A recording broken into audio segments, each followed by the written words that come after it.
Boom. Ladies and gentlemen, we are live. We are live on a magnificent Monday night. We're kicking off another week in wrestling with some WWE Raw. The King and Queen tournaments continue. Of the Ring tournaments continue.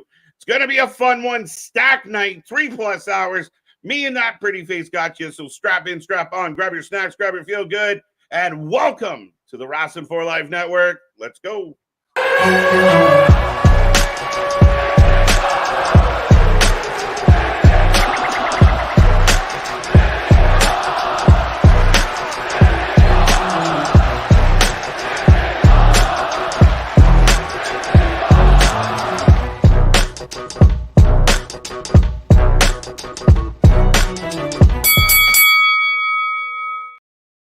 Ding, ding, ding. We are live and back at it again, folks. Like I said, we are the Wrestling for Life Network.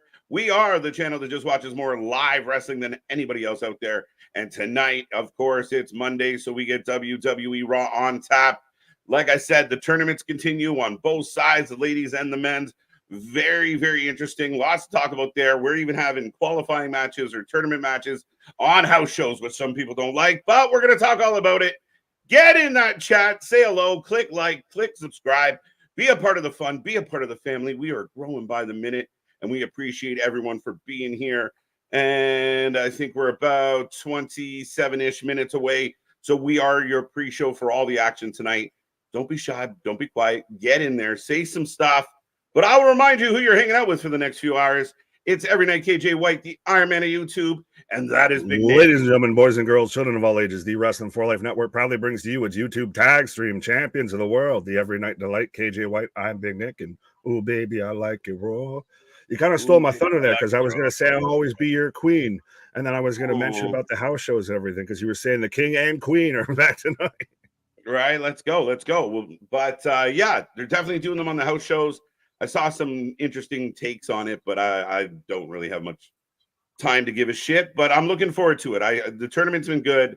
The booking's been insane. We're gonna get Kofi, Gunther, Jay, and Ilja. Like, I mean, again, it doesn't matter who wins tonight, Nick. It's going to cook. It's gonna be fun. Yeah, I mean, Becky and Dakota aren't even part of the tournament. They're on the card, but it should be good. Oh, absolutely. Sorry, just real quick. So you don't have an opinion on them doing the King and the Queen of the Ring matches on the house shows? Is that what I heard? I have an opinion. I always have an opinion. Anybody who knows me knows I have an opinion on just about everything. But yeah, no, I mean, at the end of the day, I don't care. I think it's okay. You have to give reason for people to go to those shows. I don't think it's a bad thing. I don't think everything has to be on TV. I think you're trying to sell tickets, in between your televised events. Do it. Make it matter. And then you tell us why, and we keep moving forward. I initially thought, what are you doing? Why not just use it on TV? You built it up. It should be a TV match and everything. And then I kind of recently came around to like where you're at of, well, now you've got people checking their socials for the results. And to be fair, I mean, granted, they've got 3 hours on Raw to fill, but some of those matches weren't going to be you would have had the same people that are upset that it's happening on a house show, mad that it's happening on Monday Night Raw. Yeah, you can't win. And that's my point to it is, again, it wasn't the biggest matches of the round.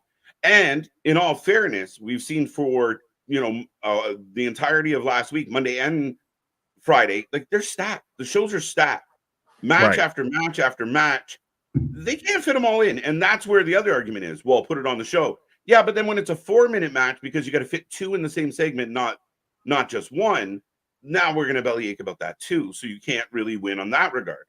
Right. And now everything's set up. So we're right into round 2. Like you were saying, of we've got Jay versus Ilja. We've got Gunther versus Kofi, which even the picture for that match, Kofi looks terrified. Like he looks like his chest already kind of indented. It looks like it's going to be coming out his back. He looked terrified. There will be trouble in paradise, and I don't think it's going to come from Kofi at all tonight. No, sir. But I think this is starting to get really interesting with these brackets and everything, because if Ilja goes over Jay, then we get Gunther versus Ilja on free TV, which as a wrestling fan and a content creator, I will not complain about. But at the same time, you're giving away the fucking pony before the show starts. No, I say do it, and this is why. it's a teaser. Maybe we don't circle back to round 2 between them two for a little bit, but now you've set this up. So they have a match, and maybe it's a really good 18-minute main event on Raw, but, through, Gunther gets the win. Ilja just doesn't beat him. Maybe, there's outside interference, but then you can run this back at SummerSlam. You can run this back at Survivor Series. You can run this back and have a build to it for a pay-per-view. What if I could sell you on Jay versus Gunther and you build the bloodline story through that? Possibly, yeah, because you see Tama on the other side. Well, I'm even saying up to where Gunther, you don't need to have the SmackDown bloodline show up or anything like that. You just have Ludwig get involved in the match, and then you see Jay realizes he's outmanned, he's outnumbered, all of that, so that he needs to call back onto his family. Maybe it starts to get into I need my brother. Well, I just don't want to give away the baby with the bathwater with giving away Ilja versus Gunther on a Monday Night Raw. I mean, it'd be fantastic to watch. It'd be amazing. But at the same time, we all know what that could be, so I wanted the pomp, the circumstance, the gravitas that goes with it. Be greedy, Nick. It's okay. You're right. We've switched roles here. You're like, fuck it, just let him have it. I'm be greedy. Give it to me. Yeah. No, I think in the greedy side of me, especially because we watch so much wrestling every week. When we can sprinkle in a match like that. When people say dream match, that's something of a return to a dream match. Like, we know what it has been. We know we've been there before, but it's like one of those, like, I want this to be a reoccurring dream. I want this one again. So I like it. I like the idea. And again, because I think you can leave enough open doors for the future, I'd be okay with it. That being said, I don't disagree with your take either. Like, I do think there's a valid argument of, like, that's a pay-per-view match. But now if we're getting pay-per-view matches on our weekly shows, who's going to say it? What can we do? That's where the best wrestle. Then it'd be interesting. Is that not, just quick question on a side note, is that not just like a hair away from where the big men wrestle, where the big guys are, where the big boys play? Look at the adjectives play. Like, is that not right? Night promo. Is that not like that neck of the woods where the big boys when you say it like 13 times in a show? Yeah. When you say it once in a promo, fine. Once or twice, we're the best wrestler, and you could do it and get it over if it got organic, if the crowd got organically behind it and was saying it everywhere. But you don't see that. It just was them saying it like 13 to 14 to 15 times on TV, trying to get it over. Right. But back to I still think that if Jay loses this match, he loses a ton of momentum. They've really got to. If he's not going to win a singles title, if he's not going to win a world title, you got to at least get him at the fucking semifinals. At least he's got to at least sniff the fucking, trophy. Can he win the trophy? Not against Gunther. See, there's an outside chance it could happen. Okay. It's going to be really tough. Like, I could see the final four is Gunther, Jay, Randy. Randy won last week, right? Yeah. Randy, Tama. Yeah. And Randy's got beef with Tama, so Tama runs that back real quick. That will be very interesting. And then, I mean, listen, this is the first real swing of King of the Ring for Hunter. And listen, we're getting really good matches. How often was it? We never even have this many people in it. We'd start with the semifinals. It would be 4 shitty matches leading to 2 decent semifinals and a shit championship crown that nobody cared about for the next. It'd be like Xavier Woods versus Ludwig for King of the Ring. In Saudi and shit like that. It's like, right. I get it, and you brought it back. I'm glad of that, but I don't give a who wins. Yeah, we got Randy AJ Styles round 1 on free TV. Like, let's go. Ricochet Ilja. Yeah, round 1 on TV, and people are still, I can't believe Ricochet lost. And what the fuck, people? What are we doing? But Nick, speaking of the people, let's say hello to some people before this list gets too long. Fair enough. Remember, get in that chat, hit all the buttons. I hope everyone started off their weekend well. I heard the Mondays weren't so bad, but we are going to cap it off with WWE Raw coming up very shortly. Still about 19 minutes. But Sarah, the first one in the house tonight. That's who we are with the network. Okay. We're the Wrestling for Life Network. I'll Network. give it to you. You got close. It was close. C Money, always a pleasure. Looking forward to Ilya and Jay, of course. I was going to say, sorry, we've deciphered worse comments in the chat before as we've played that's nothing. I told you. Wheel of Fortune, so that's nothing. Me and you need to be on Wheel of Fortune. I think we'd do well. Like, we'd have 2 letters on the board. Be like, oh, that means, hi, guys, how you doing? We fucked up. Right. So my opinion, Rocco, good to see ya. So my opinion, if it's winner take all, then you can have Cody. A lot of debate about this. Let's talk about this real quick, and I know we'll get back to the chat. I missed during SmackDown that this was actually legitimately title for title. I don't believe it is title for title. I do not believe that was the announcement. I do not believe that's been confirmed by WWE. I haven't seen anything about it. I do not believe that's the case. Fans are surmising. And then Cody went on Twitter and put out like 2 belts with a little belt emoji. So that led to speculation. But as far as the announcement went on Friday, the only thing given to us, and I watched it back, is that it's Cody's belt that's on the line. Now people are saying, well, why not both? Well, we know why not both, because then you're in a pickle. Don't do both. You can't do it. No. Because I was going to be visibly upset if it was for both belts, because you screw over Logan because you're going into SummerSlam, and I know that's still a ways away, but don't fuck with that. And it felt like a cheap way for Cody to say, I'm a Grand Slam champion, blah, blah, blah, blah, blah, whatever. Like, there was no positive end game out of that. No, because, like, the answer for a lot of people I've seen online is, well, you'll have this match, and it'll just end in a shit match, a squash match. And some people, well, maybe that's when Howdy shows up and ruins everything. And I'm like, is that really how we're going to get out of this? I think that's kind of Rocco's, like, oh, that's literally his comment. Is that Rocco's next one? No, that was literally his comment right there, saying that that the match ends in WDQ with Howdy and his new family interfere. I don't want Howdy going right after Cody, because that's where do you go from there with that? That's a character that you can build over time and head towards a really purebred babyface. I know a lot of times they say when you bring in a big star or you have a big story, you send them after the champion. You start, in a good place. And if you're good enough, you'll be fine after the fact if you don't win. This, because it's a retelling of a story, a building of a story, if he goes after Cody, it could kill it quick. It'll kill him and it'll kill Cody too. It'll consume them both.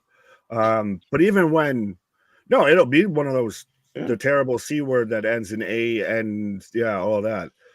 Because it'll just dissolve everything with Cody too as well. But remember, even when Bray Wyatt came back, there was no initial target. It was honestly, almost we thought it was pretty much him fighting him with Uncle Howdy and all that. Yeah, we thought he was going to be in a match with Howdy.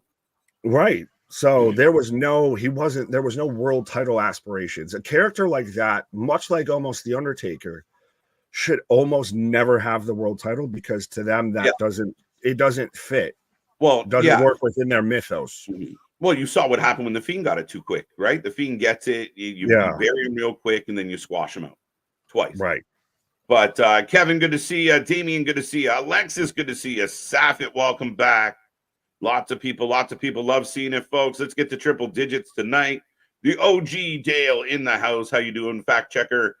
Jeff, how are you? How are you, sir? Rick's with us. Christian, Lion King of Queens, with an NY logo. There you go, Nick. Dear to your heart. All right, there you go. Well, it instantly made me think of the fucking Kevin James sitcom with King of Queens and all. King of Queens. Is your name Simba if you're the Lion King of Queens? Maybe. Or would it be Nala? I don't know. Whoa. Jake, the aerial assassin, one of our favorite peeps from the Discord. Go hang out with Jake at the Discord, folks. Good to see you, Jake. How many times can I say Jake in a sentence? That's good. Larry Mack, how you doing? Welcome back. Mark's with us. We also got Nicholas. I think that's a new name, but what's up? G's what up? And Jets. Jets?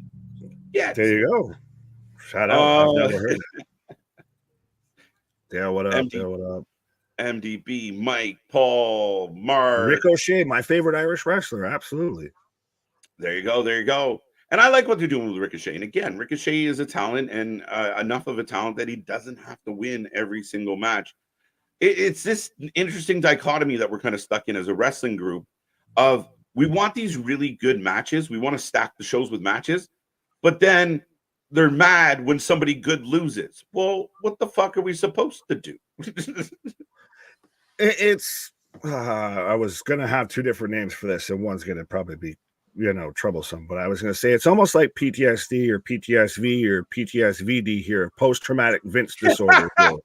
Right. One of those of anytime you saw anybody lose on the screen or what have you, you're just like, that's it, they're done, they're buried, they're giving up on them, we're never gonna see them again.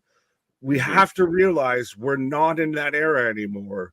We're in the era of people can take an L and still keep that momentum and still keep a push, because guess what? It's fucking storytelling.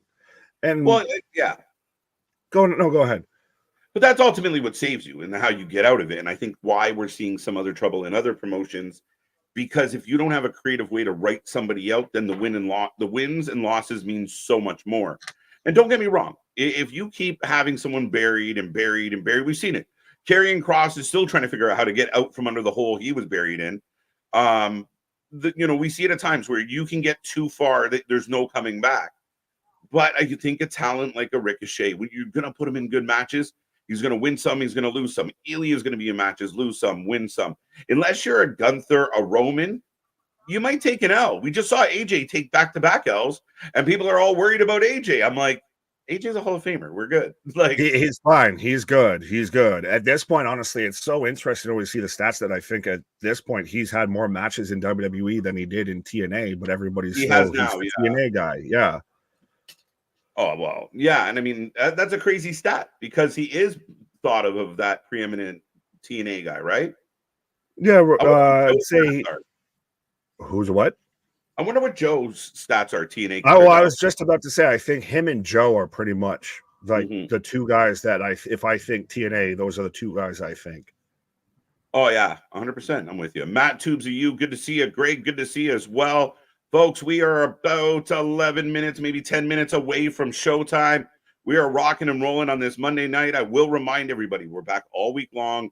Tomorrow we got NXT Dynamite on Wednesday. Dynamite got a ton of shit on it. I don't know if we can define it as stacked, but like as far as quantity goes, it is a very full Dynamite on Wednesday. It has things. I don't know if you have the card pulled up because I don't. So I don't at the moment. You keep talking to people, I'll pull it up. All right, I'll let you do it. I'm lazy. Yeah, you're fine. But Keith. PTVD is a good term. Yes, post-traumatic Vince disorder. Right? I remember when Bo Dallas was like 28, Bo undefeated, lost once to R-Truth, and then basically became the biggest jobber. Lots of guys were like that back then. Yeah, I call that the Vince McMahon syndrome. Vince was consistently burying, and particularly NXT talent. And again, Vince had no faith in current wrestlers. And if you need proof of that, think of all the times that Brock, Ronda, Goldberg would just show up and hijack a title or hijack a show. That was Vince's lack of belief in the current people selling tickets. What he didn't realize, because he was old as shit and senile and busy chasing ass around the office, is that if you actually booked the good talent, you would have got it over. And we saw it time and time again with Bo Dallas, I mean, the list goes on. There's a very few exceptions, like a Roman and a Seth. KO took forever to get over with Vince. So, yeah, that's it should be called the Vince McMahon syndrome all day. Well, I was going to say, I think we actually had a term for it before with LA Knight once he went back to LA Knight after Maxine Dupuis and everything like that. And we called it the Vincectomy. He had his Vincectomy. That's what Theory had to go through as well. Like they beat the Vince off him. That's actually, I think, where it came from. Yeah, it was 100%. It was all you. But well, no, it was Austin Theory. But so the card for Dynamite is Swerve Strickland versus Brian Cage in an eliminator match. Why? That's my question. I don't like the fact that you're doing eliminator matches. You've already named a challenger for that title. Having an eliminator match to me is silly. It's dumb. It tells you that Brian Cage definitely isn't going to win. Not that you thought he was going to win anyway, but you want to leave the illusion of maybe. But to have it with Brian Cage, though, too, of all people, respectfully. Yeah, they broke up with the Mogul Embassy at the wrong time. You break up with the Mogul Embassy before you have a mini rivalry with the Mogul Embassy to get rid of them, because you needed to get rid of them. That was the good choice here, Nick. But could you have not done potentially, this is a bold strategy, but what is Tony Khan, done Brian Cage versus Swerve Strickland for the AEW World Championship at Double or Nothing? Or would have people been rioting in the streets? I don't love it, but at least there's a story there.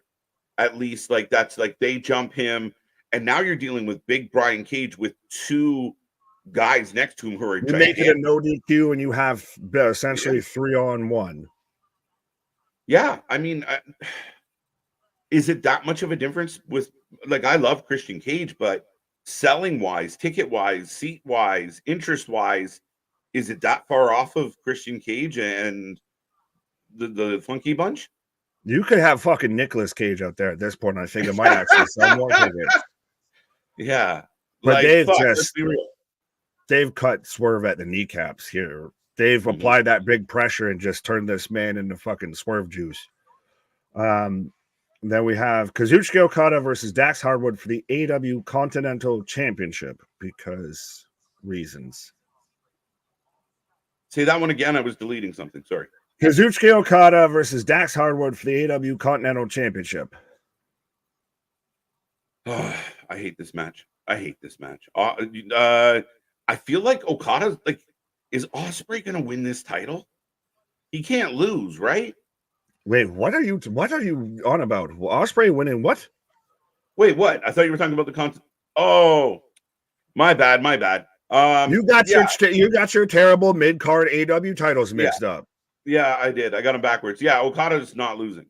That's where I was like, wait, how am I going to split this? Yeah, I mixed the two matches together. Okada's losing. You think Okada's going to... Did you say Okada's going to win? No, definitely not losing. Oh, okay. Yeah. Fair enough. Yeah. Well, I think this is going to be same thing, which, by the way, we haven't talked about at New Japan Resurgence, to where the Young Bucks came out and attacked Eddie Kingston after his match and showed up there. So I think that we'll probably get the Young Bucks showing up and getting involved in this. This will end up in kerfuffle. Mm-hmm. If they're smart, if you're going to do it, you might as well work towards it, though. Fair. Like, we might not like what they're doing, but okay, now that you did it, lean in. Go for it. Make us believe. Make us give a shit. Where was all of this last Thursday when I was But you can't change the past, so hopefully, fucking sell us on it. Right, and then we have Danielson and Moxley versus Jeff Cobb and Kyle Fletcher. Oh, that's when did awesome. that get announced? That got announced over the weekend, I believe. Dude, I'm getting Jeff Cobb and Kyle Fletcher on Wednesday.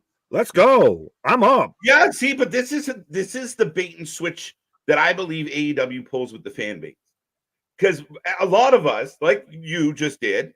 And I did when oh shit, Jeff Cobb, like, here we go. So you look past the fact that this match makes no fucking sense. Very valid. Especially, well, yeah, shit. Like, so is this thing that Cobb and Fletcher are aligned, unless you're going to do this, like you were saying, of, well, just lean into it, if this is set up by the Young Bucks, the Young Cucks, all of that, or something. Yeah. Is this the Don Callis, the Don Fallis family? Which, by the way, Ospreay's, I guess, still aligned with a heel faction. Yeah, well, that's the same problem they ran into with Swerve. Is they, instead of him coming back and telling Don to go touch grass, he beat up all his guys, all his fellow faction mates, right, and stayed in the faction. Help me understand. If you're all going to fight, he is the pack leader. Look at me, I am the captain now. Yeah, Great. But yeah, Danielson's in a feud with 4 other people. Moxley's not involved at all, so I don't know why you're hanging around. Jeff Cobb, we haven't seen on AEW in ages. As much as I love Jeff Cobb, where the fuck did he come from? Because he's partnering with a guy who already has 3 friends. So was Cobb joining the family, or is this just, oh, I was in the neighborhood, I thought I'd help you beat some people up? No, Hobbs is out, and then not Hobbs, Cobb.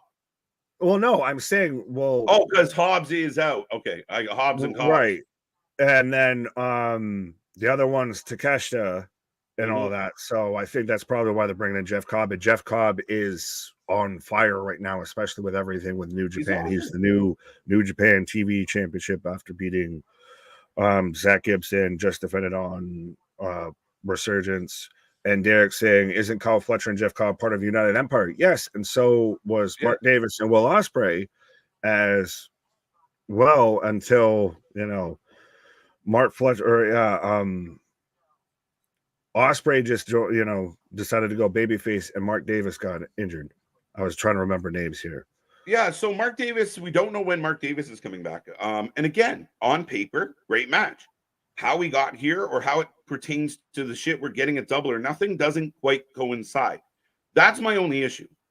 Right. Well, and see, Rick saying it makes sense with Cobb aligning with Fletcher. It's just a heavy replacing Hobbs.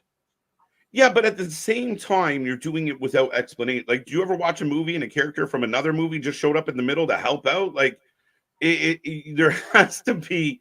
You can't, like, again, you telling me, and you and I know, and the people in the chat know, oh, they're friends in Japan. Yeah. Nobody watching your weekly show knows that. You don't just have somebody show up on the Dawson's Creek and say, hey, no, who are you? Why are you here? What are we doing? If this was the other company, I would agree. With this being AEW, that's why their numbers are what they are. It's because those are the people that know all the wrestlers on all the shows and know the follow up with their independent scenes and all of that. Mm-hmm. Yeah, but that's the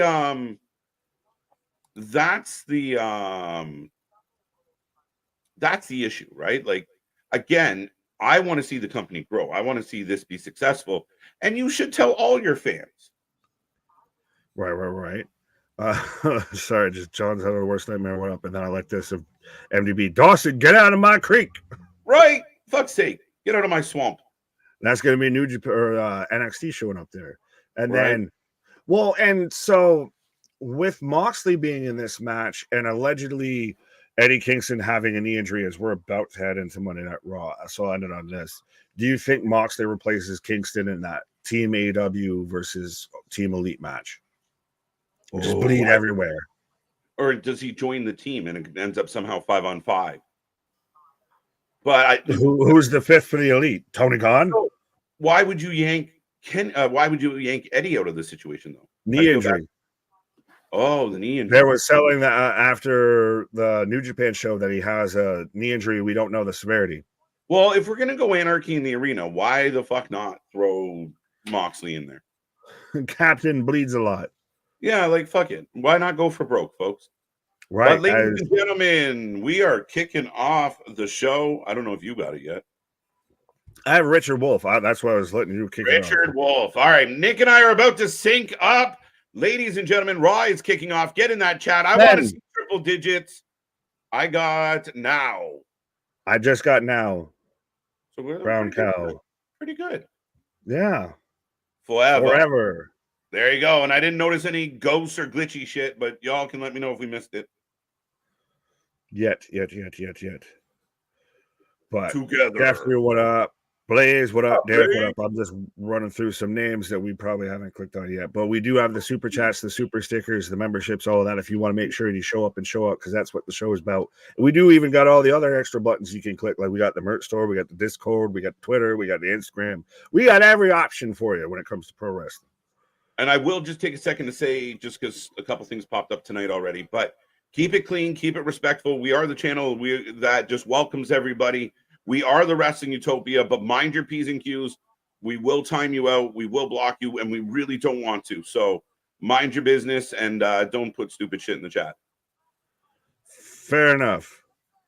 I think I know what you're talking about, and I don't know if they were trying to say my name because they said they were, but we have that. Wrestling is on. We are opening. We're walking down the tunnel. Drew McIntyre. Speaking The of Scottish swamps, psychopath said he's not happy. As we know, CM Punk's been messing with him, my guy. And Punk last week said he would show up in a bowl of haggis to kick his ass. that's offensive to a Scottish man. Maybe not. Just why are you in my... Wait, what? Yeah, Richard Wolf, yeah. But I've got Drew coming out, and they have the crown in a enclosed case up on ringside here. Oh, I Both like crowns, it. sorry. Both crowns. I like it because this is what they've been doing with the belts. They want to make everything seem special if it's supposed to be. So I like that. I like that look a lot. As long as they don't go full like Baron Corbin and Sheamus and shit and just wear it all the time and everything like that. Like if it's one of those like Owen Hart to where he puts the one time he puts the, the crown on and puts the little fucking robe on and all that. And you got the shot of him up on the fucking throne and everything. That's fine. He doesn't need to come out every week wearing that shit. Depends. I mean, we've seen a lot of people make it a very successful gimmick. So if I can get behind King Drew if he's being a complete dick. I mean, well, King Drew ain't gonna win it. So how are you getting behind King Drew? We don't know. He's out of the bracket, my guy, because of injury. Shit, I was so right. That well, again, see, you said depends and shit. That's how I know it was a shit idea. Yeah, what the fuck? But he is mad at Punk. Punk's been messing with him, playing mind games. Will we get Punk? Right. Well, you can click on the super chat. What's that? I said you can click on the super chat. Paul, if that text came out wrong, it was definitely not supposed to sound because my phone winning on the auto crack. Thank you for the super chat, Paul. Thank you. And like I said, it's all good. Just be careful. Was at SmackDown. My friend was backstage, heard it first. Tonga sisters joined Bloodline. Oh, lots of talk about the Tonga sisters lately. Walking out of WoW and saying, fuck y'all. Wait, hold on. Wait. Was that SmackDown? Heard it first. Oh, for halfway. Well, no, because we had it for the longest time about people talking about Bose and Wyndham's sister joining the Wyatt Six and all of that and everything. So that's why halfway, just my brain malfunctioned. I thought you were going there with that. But yeah, no, they would make a hell of an addition to that. Like 100%. They're just collecting Samoans like it's a fucking, when comic books and Pokemon were a big trend. At some point, they could open their own wrestling fed. What are they doing? All Samoan Wrestling, ASW. Time for Raw. Derek, good to see ya. Dun dun. Forever. Looked like Eddie hyperextended his knee in the New Japan Strong title match. Now, is this another reason why your talent should not be wrestling in other promotions heading into pay-per-views? Yep. Well, and especially we know even going back to as far as Dynasty, I believe, and beyond that Eddie was all the way banged up. That's the thing is, I don't want to talk completely over Drew's promo, but think about how many people on the AEW roster are banged up. And like, not just I have a fucking tinge, I have an elbow thing, I have this or whatever, like severely banged up. Like Chucky T essentially lost his career because of AEW, because they fucking worked themselves into the fucking ground. Good point. Oh, so he's taking shots at Punk. Here we go, folks. How you feeling? Eddie Kingston got hurt. Oh, I'm shocked. Oh. I will take no Eddie Kingston slander in this chat. He might, but I won't. Oh, I'll deal with you later, Jay. Have we 23'd me Drew McIntyre to make sure he's not Sean Connery's kid in some aspect here or anything? Because I mean, shit, if he just had a little bit of a gray in there and a little tinge up on the X. Oh shit! Damian Priest, all rise. Now does Damian out here and issue a challenge towards Drew, and we get Drew versus Damian at Clash? Maybe that would be the preceding. Well, we still don't know how. Yeah, we still don't know how healthy Punk is. Facts. Well, granted, we also don't know how healthy Drew is. So, but I think Drew's okay. Maybe. Oh, his elbow's the hyperextended elbow. His elbow's wonky. Oh God, Kofi's chest is going to be even more caved in. Yeah, he's going to get the smack shit. Touch his spine. Here comes Priest. Drew apparently pissed off at everybody, by the way. Cut a promo on CM Punk. He started cutting a promo on Damian. He warned Jay's coming for him later. Drew's on fire, folks. Is this the Scottish version of CM Punk when he was out there doing the pipe bomb and everything like that, of just pissed off at every goddamn buddy and just out there with a fucking getting blowtorch here? I'm just going to burn everything to the ground. Burn it all. Fuck them. Oh, flamethrower. That's what I was trying to think of. Priest starts off the promo with, since you can't shut that hole in your face.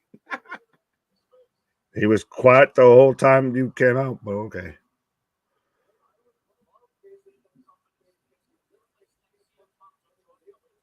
I would love to say this to somebody's face, but he keeps running away. Oh, I felt like that was one step away from that's not nice. He's just a donkey. Kofi beat Ray. Oh my God, yes. That is WWE Super Show. Yes, and they had to replace Zelina Vega with Maxine Dupree, who proceeded to lose to Shayna Baszler, which we all knew was the result either way. Yeah. Shaken, not stirred, Nick. Just because he has an inspirational story doesn't mean he should be world heavyweight champion.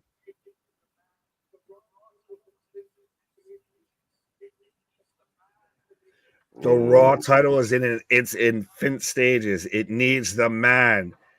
Drew McIntyre is speaking to my soul out here. I have become just the biggest fan. With such a swagger and attitude about himself, Nick. This is good, though. I need a little personality out of Damian. I like it.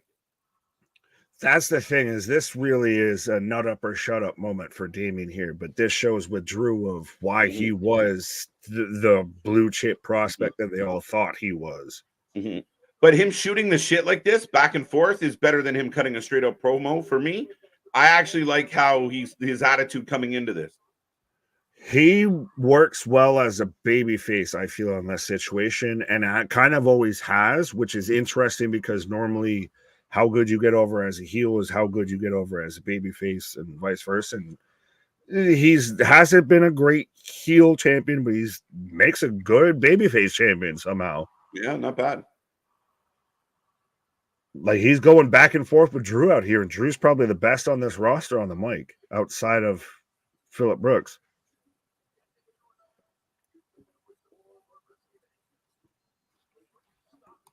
Screw you, MDB. We don't want to hear it, Nick. If you want to make Eddie Kicks World Heavyweight Champion, no, AEW champion. At least, like, IC champion over there. Something. Bum, bum, bum, bum, bum, bum, bum. Drew is the IWC. I love it. Yeah, he basically is. He's basically, if Twitter was in a human being. Yeah.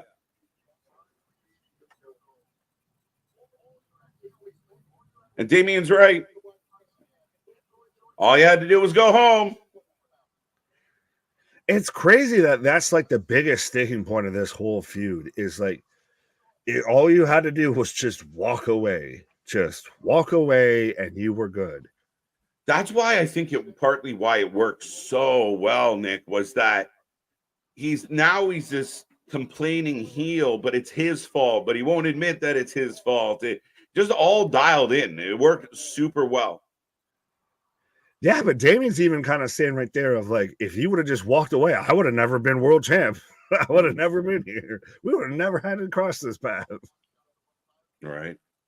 The mechanic is out for a couple weeks. His name is Eddie too. Shut up.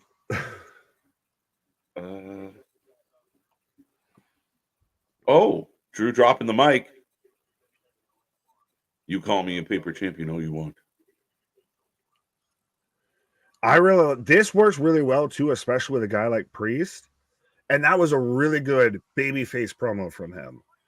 Yeah, like I said, he's a guy that can stare Drew eye to eye.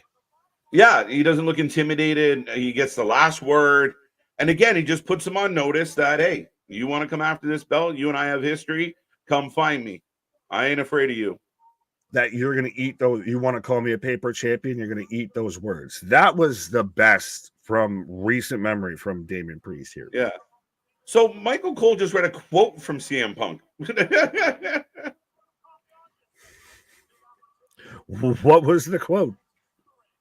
It was, I'm going to break his heart or something akin to that. Made Punk more important than your wife. Oh, sorry. No, you're good. Made Punk more important than your wife. Noise. What? Oh, I see what that's Priest line there. Okay. He made Punk more important than his wife, and he ate it for it. We're getting a recap last week on the Ring, King of the Ring. I like this. Notice how they're the same crown, just one has a W in the front and the other doesn't. That's it. Good segment says Dale. What? EO Baszler should be good tonight. Oh, I think 100%. These two have a huge history from NXT and everything. Think about it. They faced each other for the NXT championship. Oh, we're getting highlights of Shayna choking out Maxine. I like these little packages. Oh, I think that, but that's the thing is this should be the semifinal because what's the other one that we're getting is fucking Zoey Starks versus Lyra.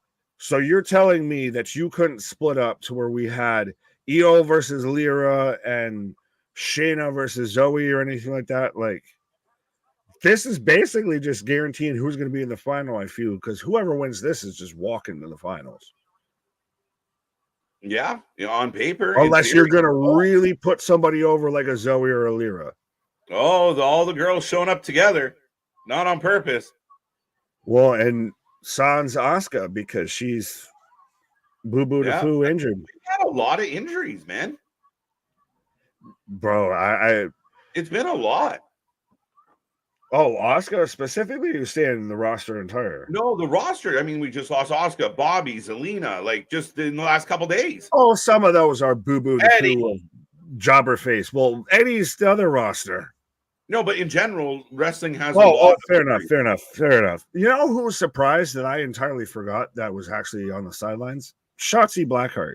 I forgot she was still there. Yeah, we remember she blew her knee in the main event of NXT. They sent her down to have a title match, and that was Lash had to come out and fight. Oh, that was. I'm getting EO coming out right now. She'll be out for a hot minute, like that. She was out 8 to 10. I forgot she was still there. Right. Pat McAfee got his baby shower shirt. What? Come again? Oh, Shayna. Just shut up and just go. I don't need an entrance. Get over here, bitch. Best Priest promo ever. I'm kind of with you there. Okay. Yeah, I was super impressed. I really liked it. Yeah, and he felt, again, you're standing eye to eye with a top challenger, a top name in the company, and you look like you belong. He works as a babyface, and we've talked about it. I think we both think that he's the one turning babyface out of that whole faction because we've seen him disgruntled that Finn. We've seen him disgruntled that JD. Dom's on the sidelines a bit with the elbow and everything, and he's got caught up in the whole Liv Rhea thing. So I think we're starting to see babyface Damian Priest here. Yeah, absolutely. Especially aligning him up against Drew, right? It works so well.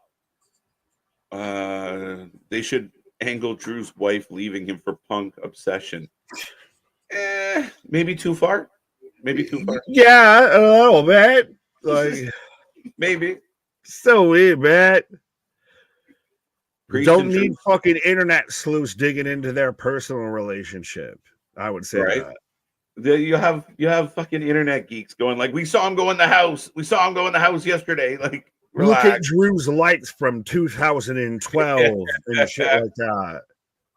Priest and Drew stand around the same size and neither look like they are scared of the other. Good stuff because it's believable. Absolutely. Two badass dudes looking, hey, I'm the champion. You fucked with me and almost stopped me from being this champion. If you ever want to, meet in the middle, I'm ready to go. I liked it. I liked it a lot. 100%. And I liked it a lot. And I'm not a Priest guy. Like, we've discussed this. I don't like Damon. Well, I like Damon Priest. I haven't liked the cash in and everything like that. So, yeah, no, I think that was. You still didn't like the cash in? I thought you came around. No, I didn't like him. Going back to the whole thing of when he was going to cash in and everything, I was trying to do it in the cliffest of notes and everything like that. And you've extended the universe here. But no, I really liked, long story short, I really liked that promo. And I can't wait to actually see babyface Damian Priest and babyface Cody Rhodes heading both brands here. Yeah, I mean, it'll be very interesting. And again, I feel bad, but I don't think that Damian's going to have this belt that long. But again, it'll be very interesting. Do they go to like a heel Gunther on Raw? Well, is Gunther already heel? Has Gunther ever been babyface? No, he's definitely heel.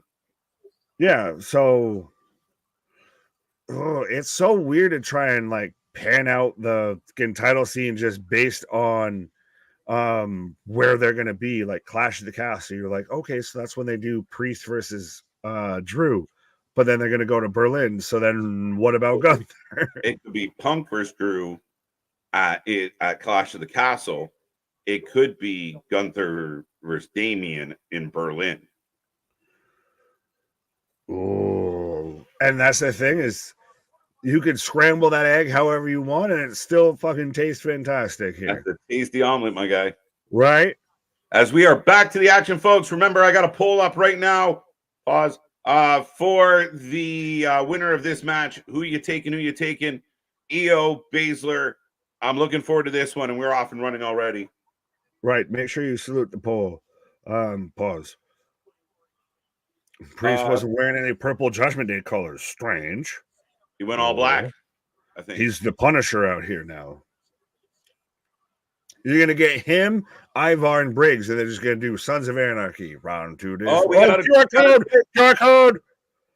Here we go again, folks. All right. My brain just twitched. Whoever finds the QR code, send it my way, please. I'm about to go on to Twitter versus. To see how quick they can work. Right. I'm total agreement with MDB. That's probably a risky endeavor.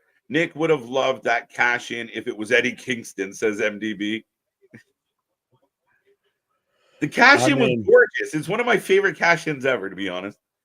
Again, I don't mind per se the cash in. Like, we all popped and everything like that. I wasn't a big fan of. We had this out many times. I know. If, when, how, and everything with Damian Priest having the Money in the Bank and all of that. So I 100% I give you your flowers on being right, you motherfucker. But yes, it's not over till it's over, my guy. That's the way it is. There's always hope. Heavy wears the crown of being so smart about the rest. I just thought, again, my big thing was you have 1 year to cash in the Money in the Bank. And if you do it at the last day, at the last minute of the last hour, that's still okay. A lot of people were like, he didn't cash. And I'm not saying you, a lot of people. Oh, no. Wait, what is? Oh, that was rude. As they got the apron up, Shayna wraps her arm around the support beam and just boots her. I can Send the QR code at least to the Discord and to you on in the Instagram. Either or, sir, and I will pop it up. Well, it's literally just the code, and then figure it out. Because that's so far the quickest that I've gotten here. Okay. Who eliminates Gunther from the King of the Ring? Nobody. I think he wins it. Now, granted, I've also seen the strong idea that Ilja wins it, but then again, so does Kofi go over Gunther? No. But so then you just give, like we talked about earlier, you give away Gunther versus Ilja on free TV, which I do it. Yeah, I'll love it because I don't own the business. Followed up with a kick. Pretty good match rolling along here, folks. I know we hit triple digits. We're flirting with it. So let's go. Be a friend. Tell a friend anywhere they're talking wrestling. Wherever you hang out with people who like wrestling, drop our link. Let's see if we can get this to 150, 200 tonight. But we're still flirting with those triple digits, and we appreciate it. Tama Tonga could beat Gunther. Beat the fuck. No, but even on paper, the way you said it, like, Thomas got him. I don't know, man. That would be actually really interesting because that just made me think of how Meng was the Tongan king and everything at one point. So it would be almost, that transition perhaps, but we'll see. We're up on the then top. We get Meng versus, Sika. Oh. Shayna's trying to go with the suplex off the top. Io battling. Flips through, recovers. Nice recover. Oh, Shayna caught. That didn't look fun at all. Shayna's hooked and hanging basically in a trio of woe on the outside of the rope. Oh no, the trio of woe. I think the worst cash in was Sandow versus A1 Arm John Cena. Yeah, it's up there. Moonsault, down goes Shayna. Good match. Look, they're going to replays now. That's new and exciting. They give us a replay as they're going to commercial break.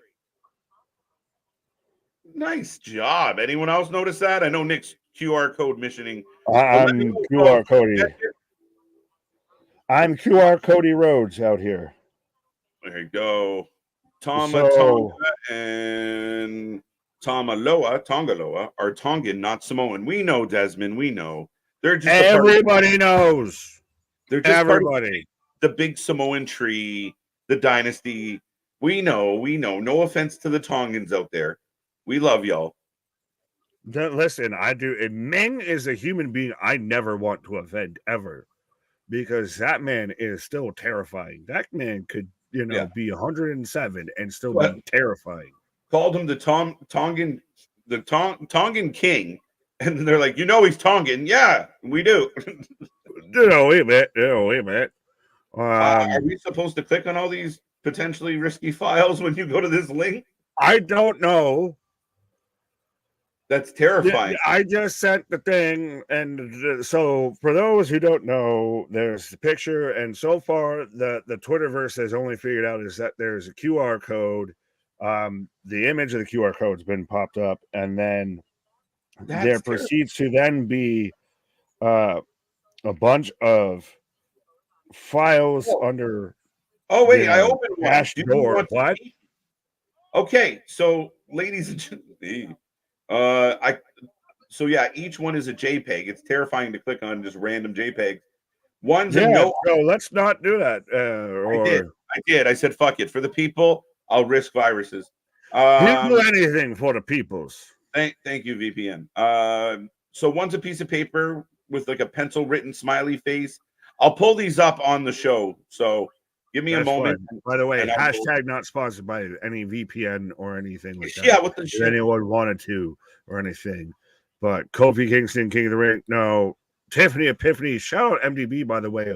He sent out an image in Discord today that I feel like needs to be like the Wrestling for Life clock because I saw that. That's awesome. It was like Tiffy at 3:00, clobbering time at like 6:00 or 7:00, all that. Okay, so let me see.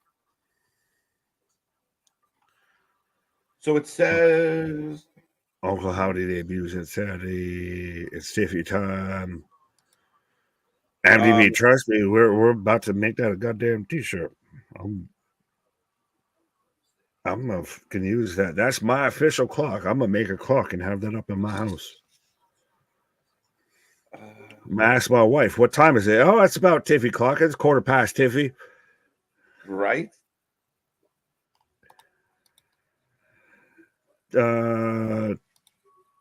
Desmond, thank you for the $1 super chat. That is, to my knowledge, back here, just $1.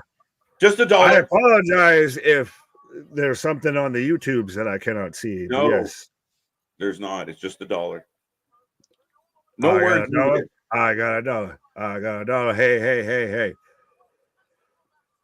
Sorry. We're back from commercial break, ladies and gentlemen. As they just said, a big physical match rolling along.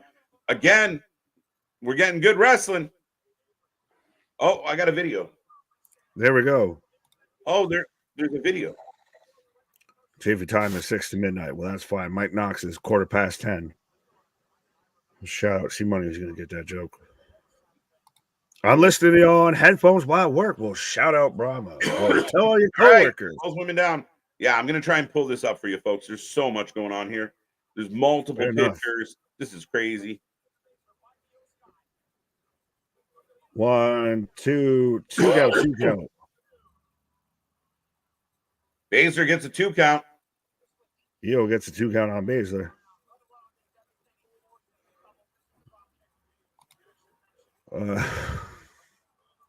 But he missed glow time, so it wasn't. Anthony's all upset about glow time. Now they're talking about Zelina was in fact injured, which we knew. Oh, Baszler gets her feet up on the moonsault, but EO counters it. She just tripled. She just tripled double step. Says Pat McAfee. Karafuda clutch. The cut the Hajime. The coquina clutch.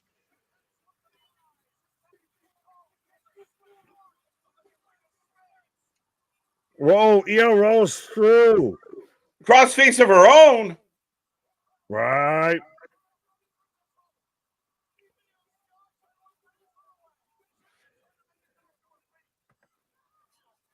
Ooh, big shoulder breaker. V-trigger. Two go. See, they took the super kick. We got the V-trigger. Chris Ortiz, what up? Rio, this crowd is going nuts. Yet another Raw where it's just too loud for me to handle. Oh, is it because you're used to hearing crickets? I don't love that, Rio, because knowing Rio in the chat for a while and everything is too loud for me to handle. Yeah, because there's more than 2,000 people there. And they're literally chanting, "This is awesome," by the way. Just to let y'all know. And genuinely, not just literally, genuinely. Moonsault! The EO Sky! I like it. 65% of the people said EO would win. So there you go. We're about to get EO versus Tiffy time. Oh, shit, yeah. Moonsault on moonsault action, my guy. Big We're gonna assault all the moon. Win. And that's a huge match, though. Like, think about it. That's a match that's main evented NXT takeovers. Like, that's it's a really good match. Big match.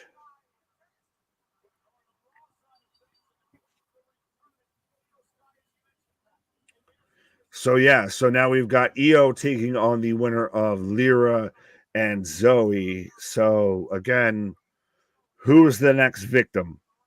So it'll be EO against, I think it's going to be Bird Lady versus EO, man. I mean, doesn't that seem like what's setting up? Either way could work, because if it's Zoey, well, you just went over Shayna, her tag team partner, so she was going to try and teach you, but then you just job out a whole tag team.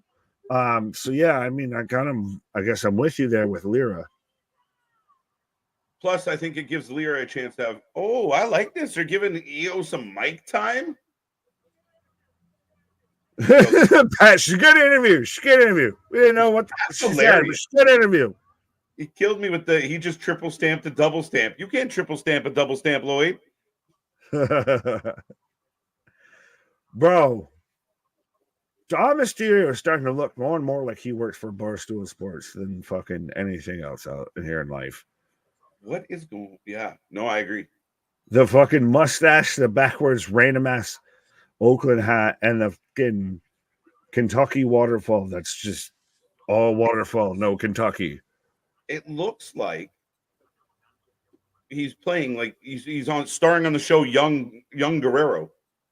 Yeah, literally, he's waiting to play Eddie in a biopic, 100%. As Carlito, why does he look so weird with no mustache? So he's offering to join the Judgment Day. Jesus Christ, there's so many of these. Could you imagine that they're going to oust Damian and Carlito is going to be the new head of the Judgment Day? We goth in the face of people who don't want to be cool. We spit in the face of people who don't want to be goth. I struggle to see a Carlito with the fucking makeup.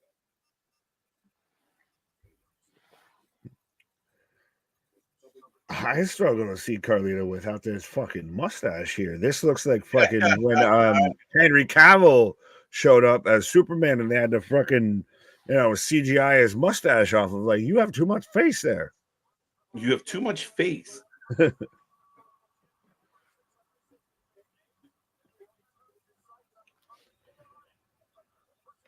Gunther versus Kofi coming up next. By the way, they're in the home of the Swamp Rabbits. Good old minor league hockey. They're the Swamp Rabbits.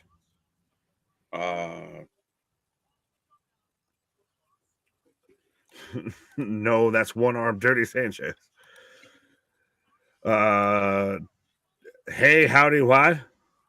Hey there, hi there, ho there. What up, big dog? Thank you for becoming a member. Be a member, tell a member. Whoa, now. If you're talking to your members, maybe seek medical attention. Not us. At least be nice to your members. Fair enough. Swamp Rabbits. WWE should give Damien and Drew the bar effect. We'll let them go 7? No, I don't know. That was lightning in a bottle. You can't recreate that. That's one of those, they're the tag team. You can't kind of do a discount version of it. I would still love to see a Sheamus and Claudio reunion to where, we are the bar. Yeah, I don't know about that.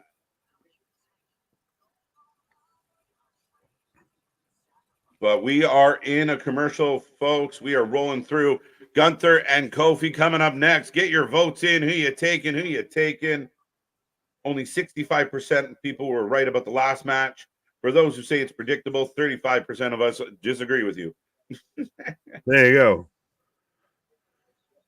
I think maybe we might see more Easter eggs. Well, I think we will, or later is what he said. I don't know about later, but I think definitely down the road. 20 Easter eggs right now that I'm trying to save and send. So thank you, Howdy. You can take a fucking pause and everything, my guy. Why? We're good. I don't know, because you got things to do and files to load and things. Multitasking like a motherfucker. Love it. The Swamp Rabbits at the Royal Rumble. At the Royal Rumble, we get the Swamp Rabbits. There you go. Can I pet the rabbits, George? Can I pet the rabbits? You can't replace them. They were the bar. Absolutely. Yeah, and sometimes running shit back's never the same. So Swamp Rabbit is a member of the ECHL, which also has the Florida Everblades. What the fuck is an Everblade? Does anyone want to know what an Everblade? Everblades. Everglades? It's Everglades, not Everblades.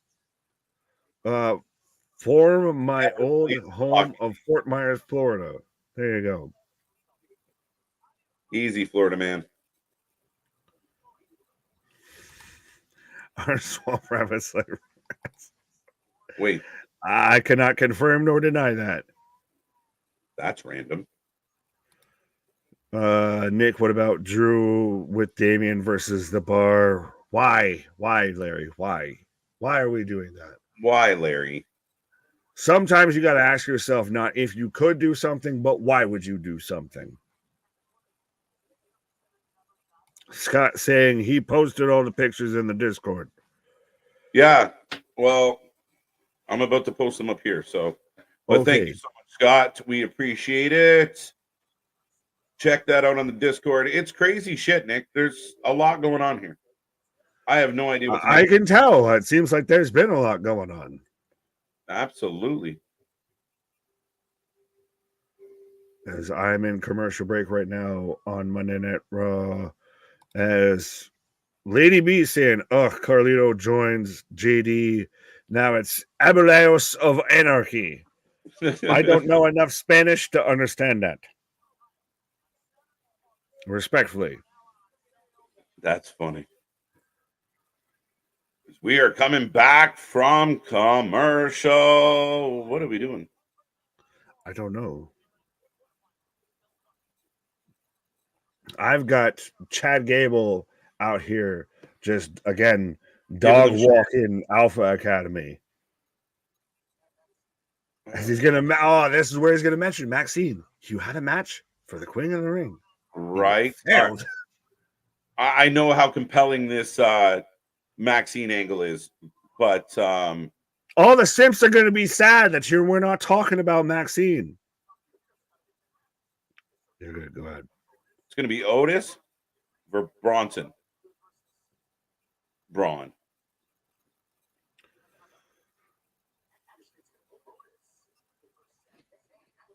Otis for Sami Zayn. He changed his mind. So Bronson versus Tozawa?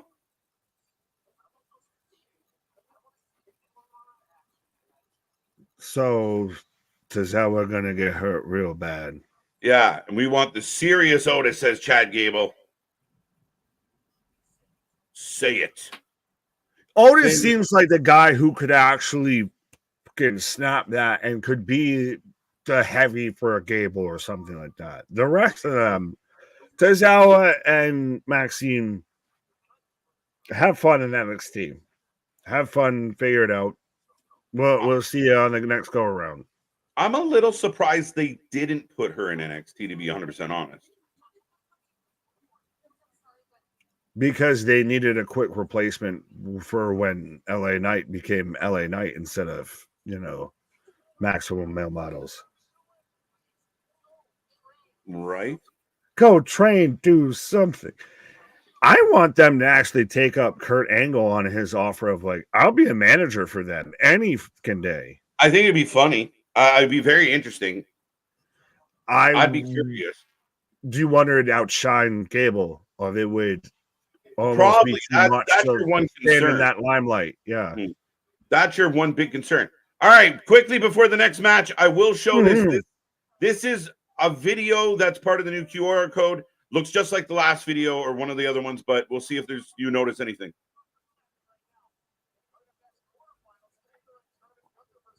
Remember, folks, there is no sound because we can't play the sound. WWE finds us. Copyright is a thing. And we are getting a King of the Ring package right now for the men's side. Catching fire. So that's what we're looking at. More static. And I got more. There's 20 pictures that came with it. 20. Good googly moogly. We've got a fucking photo album. They figured it's Mother's Day, so we'll just give y'all a whole fucking photo album of this shit. Right. Jesus. As we've got, so we're getting the video package for Gunther versus Kofi, and it's may God have mercy on Kofi's soul, mind, and body here. Dun, dun, dun. I love how they're selling us on this, though. Well, it feels like when you get the hype up before any sort of fight, whether you're watching, which we haven't even talked about. Maybe we can talk about it on a commercial, whatever, of how there's been the talk of TKO weekends, essentially, to where slap fight or whatever the fuck it is there starts it off on Friday with then obviously SmackDown.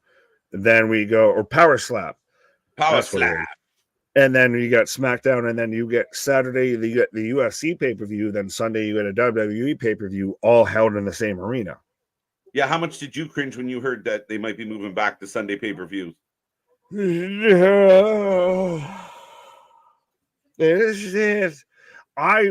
my thing with that is, I feel that will only be maybe 4 times a year, 4 to 5 ish. I don't hope it's a regular thing. I think the biggest thing that's helped them right now is that they went to Saturdays for pay-per-views, especially with having overseas shows, with drawing in overseas viewers and everything. The biggest thing that they've done that's benefited them has been going to Saturday shows. Mm-hmm. But again, I think what they start looking at is that weekend event, right? Like, even I know what Dana said, but Dana's got to remember there would be a SmackDown on the Friday. Like it is a jam-packed weekend. It is a huge event when you roll all of that into town, right? Oh, absolutely. That's why, like I said, I think it'd be one of those of you're pairing all the big events align. Lilian! Hey, I saw this on Twitter to where people were saying goat meets the goat, and they just Lilian Garcia meeting and hooking up with Samantha Irvine here. So we've got Lilian! Great ring announcer on great ring announcer action here. Lilian's gonna introduce the next match. Lilian Garcia is about to introduce fucking Gunther. What? Oh, sorry. She's giving Samantha her flowers, dude. No, well, we'll talk about this in a commercial. I might pause here, but we'll talk about this. You still got it. You still got it. Well, no, let's see how she gets out of the ring before we can judge that. Here comes Kofi Kingston, folks. Get those votes in. Who are you taking? It looks like 95% of the people. Who are the people that took Kofi? Kofi Kingston, Big E, and Xavier Woods. The New Day are in the chat. The New Day. Pick the New Day. Who would have thunk it? Oh, it's too funny. What is happening in my life? I don't know. Well, it's still hot. Yeah. I miss that angelic and epic voice of Lilian Garcia. That's an itch that hasn't been scratched, pause, for a certain vintage of pro wrestling fans and everything. Like, that was, the voice of an era. Yeah, I mean, she, being a woman, she took over from fucking Fink. Yeah, man, it's nice to see her. Big pop from me. Oh, absolutely. Well, now we're in commercial break and everything. How do you feel about the kind of Samantha Irvine discussion that we've had online of she does too much, she's too involved, the ring announcer should be like the referee of you don't really think about all of that conversation? Yeah, the same people saying that are Aubrey fans, so let's be real. Again, it's another example. The Kentucky Derby.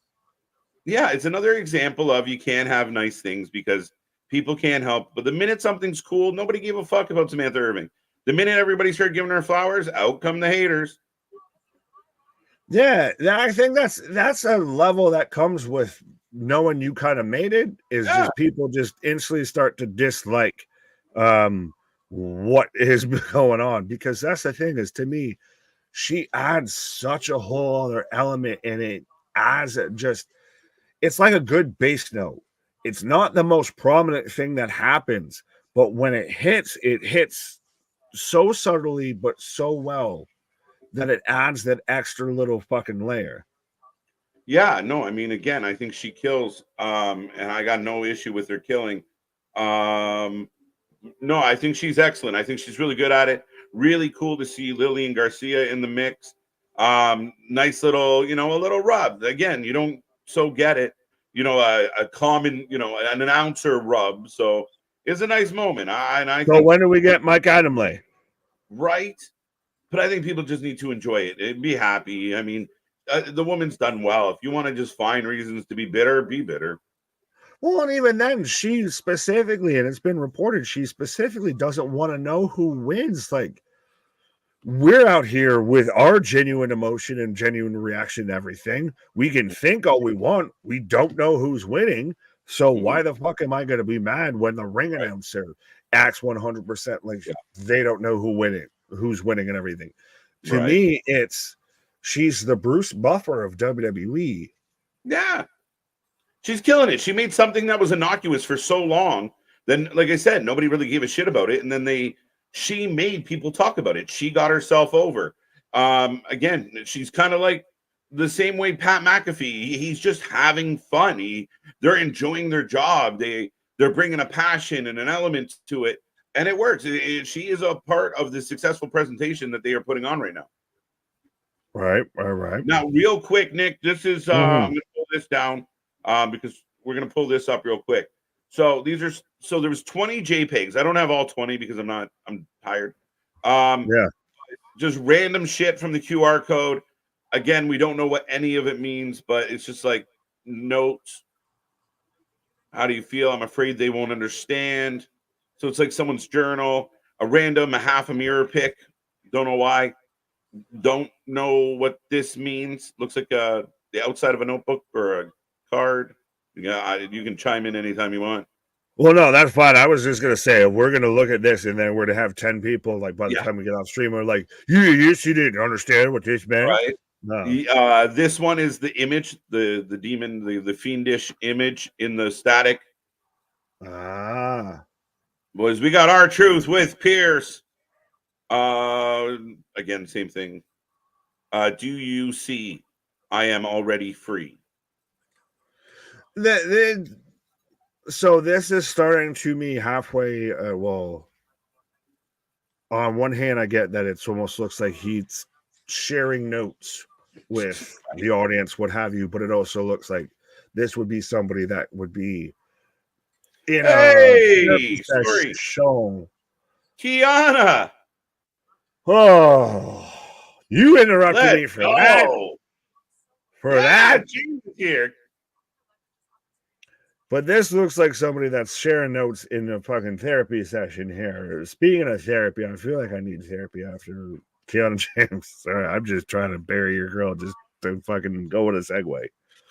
But no, Kiana James showing up with the Awesome Truth backstage. If you watch, she's going to be the next Sonya Deville. She's going to be the fucking right-hand man to Adam Pearce. Maybe. Do you want to meet them? That she could be. She just said she wants to leverage her opportunities. So we'll see. I remind you of who he was. I showed him his lies. Now he lies for me. I don't know. I can't see it. It's blocked out on my screen. Shows me his something. There you go. Thank you. I don't want to know what he shows us. But yeah. So anyway, that is the latest non-sensory. If anybody's got any intel or any takes on any of that, we're all ears. Well, like I said, I think it's enough to keep everything going and everything guessing. It's right now we're in continuation mode here. We're not. Do we all kind of agree that we all kind of think we know here who's involved, what have you, to an extent? We just don't know if when. That's and where. Really it. Yeah. We're just waiting on the when and where. You think that CM Punk will win WWE World Championship this year? No, Mania next year. Yeah. Be really interesting. Well, to see Punk at that point, yeah, it'd be interesting. But yeah, I could very much see it happening. I don't even think he would need to win it, say, at a Mania. Sorry, we've got Kofi just like Kofi all over top of Gunther here. Man's just getting his coat off now. This is, though, the Kofi that needs to, if you're going to have Kofi be believable at Gunther and everything, this is what needs to happen, because you can't have Gunther out here just walk this man down and just beat him to fucking oblivion. No. And again, he's still going to get his as Gunther fights back. Oh, yeah. Right. There's a one with a floppy disk that says 5/16/24, 4 p.m. Witch. If anybody knows what a floppy disk is, look it up. And take your multivitamin and your ibuprofen, because you probably have back pain. May 16th is Thursday at 4 p.m. Which?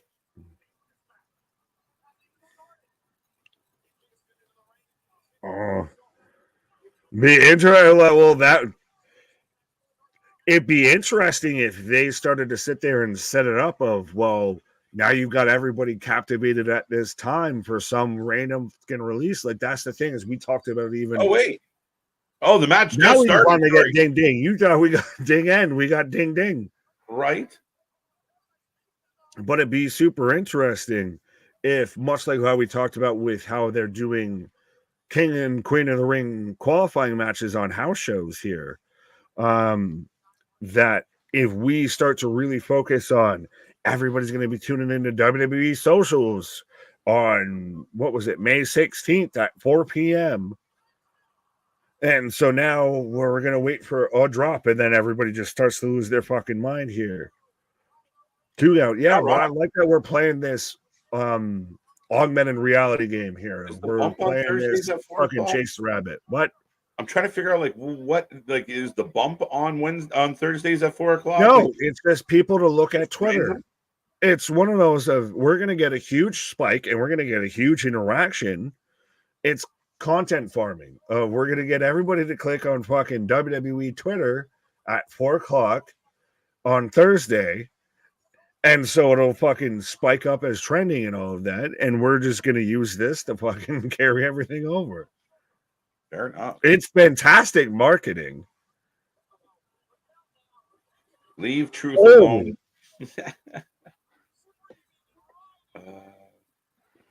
Big back body drop from Gunther on the Kofi on the table here. Gunther. Is there any way that, what? Sorry. Is there any way this could be a swerve and has nothing to do with the Bo Dallas? It'd be really weird if it was.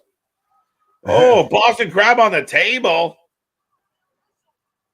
We're not saying it'd be Bo Dallas, but it'd sure be a lot cooler if you did. Now a single leg crab. That's still better than a Walls of Jericho out here as we cut to commercial break. Now, why would you cut to commercial break there? But well, I'm going to take a commercial break with them. Oh, you're going to. I know you are.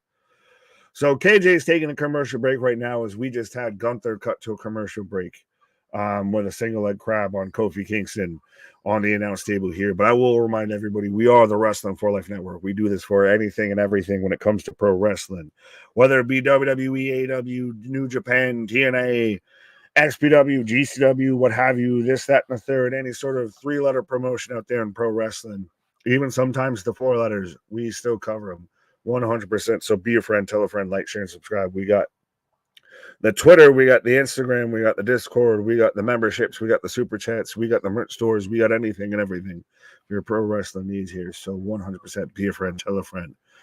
But what are you thinking right now with all of this? That the Howdy drop. I think Howdy right now, Bo Dallas dropped more in one fucking swoop than Kendrick did over this past weekend or so here going at Kendrick. Or sorry, Kendrick did going at Drake. I had my similes and comparisons mixed up here. But let me know what you're thinking, folks. Gunther for the win. Scott, I'll do my best, bro. What? Remember, originally we had no idea where this Uncle Howdy character was going. We thought it was Bray, then it wasn't. Yes, and again, I think that JV, we talked about this a bit, I think, before, when people thought it was going to tie into the Cody Logan match at King and Queen of the Ring and all of that. I don't think there needs to be any sort of instant feud with any of this. We thought Bray was initially going to pretty much fight himself with Uncle Howdy, or at least fight Bo. And that now this is the spinoff of a spinoff here. So I think this really needs to get its legs from underneath it here before we start to move in any sort of strong direction with it here. You can super chat at MDB to ensure your comment gets read. Thank you, boss. What an MDBC. I urge you to click my last comment. All right. There we go. I'm following the fucking tree up here. I don't know if I'm going to like it. If you don't like knee pads, I got 2 words. No, MDB, no. Like and subscribe. Those are the 2 words here.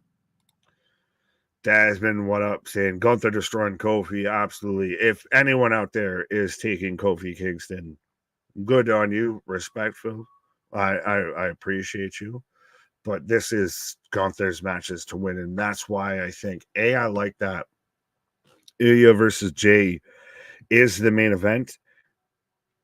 Mostly in part because it's so ambiguous. You have no idea who's really going to win that match. Do they actually give us? That should be the poll. If KJ can hear the sound of my voice, poll master, pause on all of that statement. But yeah, MDB, I clicked it. Tell you. But that should be the biggest poll here. Do we get Ilja versus Gunther next week on free TV, or do we get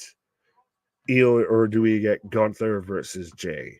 Because respect to Kofi, I know former world champion, etc., but Gunther is not losing this match, as we're back in action, folks. So again, I will remind you quickly, be a friend, tell a friend, hit that like, share, and subscribe. Just help keep us growing 100%. Still just barely 2 years in the game. Knocking at the door of 5K subscribers, just past 1 million views, well, past 1 million views, and keep growing and everything like that. So 100%. The best thing you can do, you're being a bad wrestling friend if you're not spreading the good gospel of the Wrestling for Life Network out there. Larry, what up? MDB knee pad of the ring. That'll be maybe if we get the For Life awards, or the mid-year awards, we'll have to do a knee pad of the ring award. Jobson, what up? Puffin on 24, 25. There you go. Gunther Orton, to me, is a bigger match for Saudi than Gunther Knight. We're introducing no vocabs out here. I understand, Rocco, what you're saying, but that's an interesting, in a way, I would put it under the vitamins of bigger. As we're getting a bow and arrow spot here from Gunther. Oh, and Kofi pops it over into a pinfall for a 1 count here. I got 2 phones, 1 for the plug and 1 for the load. Check the property tags on one of them images. Okay, Desmond, we will take note. I'm a little preoccupied, so anyone out there that's the fact checkers out there that can hear the sound of my voice, if they'd like to do that, they're more than welcome to.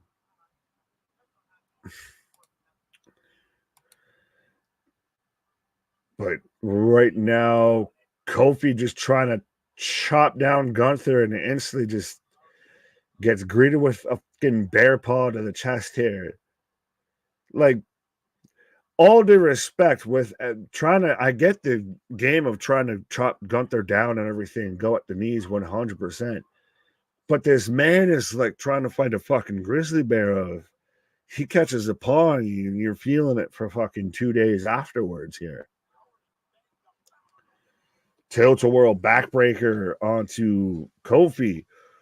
Speaking of a bear of a man. Speaking of feeling it for a few days. How you doing? What the? I went at least softcore. You went hardcore. I went all in. All in. Be greedy. Pause. I got 2 eyes. These eyes. Hands, touching hands, reaching out, chopping me, chopping you, sweet Gunther. Chop, chop, chop.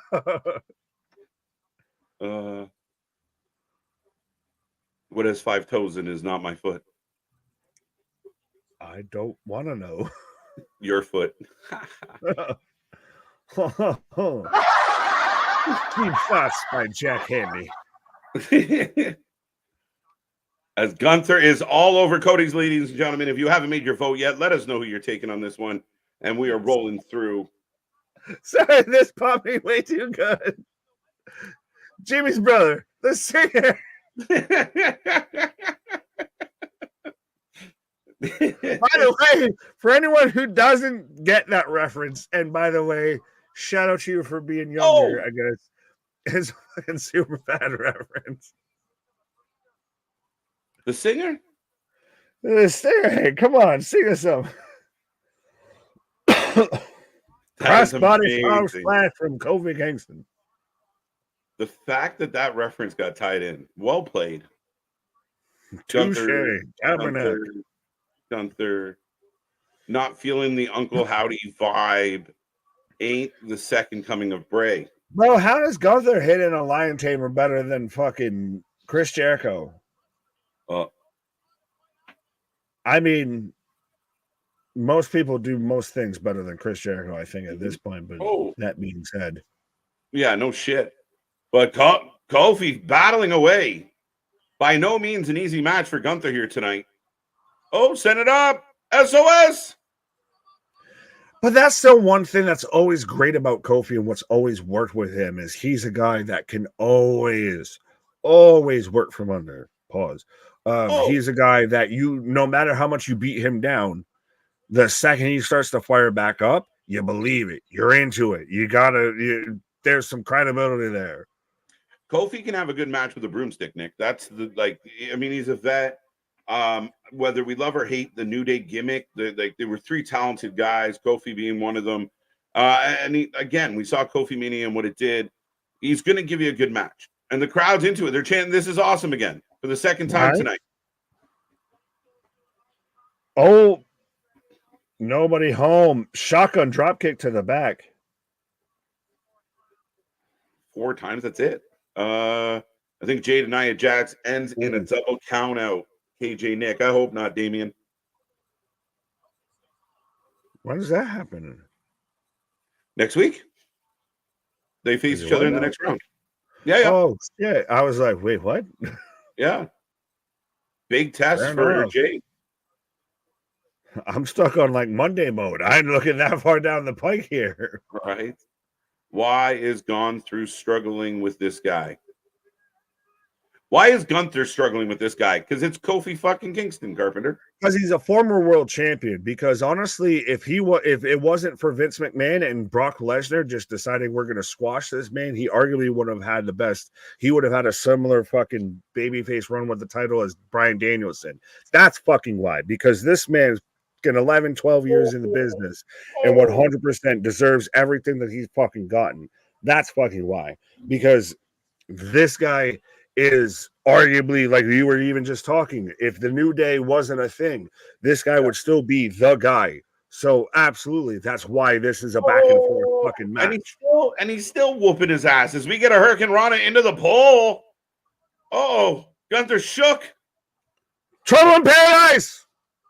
I'm literally out here throwing everything. Not in the right part of the ring, though, my guy. Fucking no, double count out. We both qualify. 6. Thank you, Nick. I don't know what I did. And call for the woo. No way. 10? No way. Gunther back at 10. Where's Howdy? He's just. Oh, he just.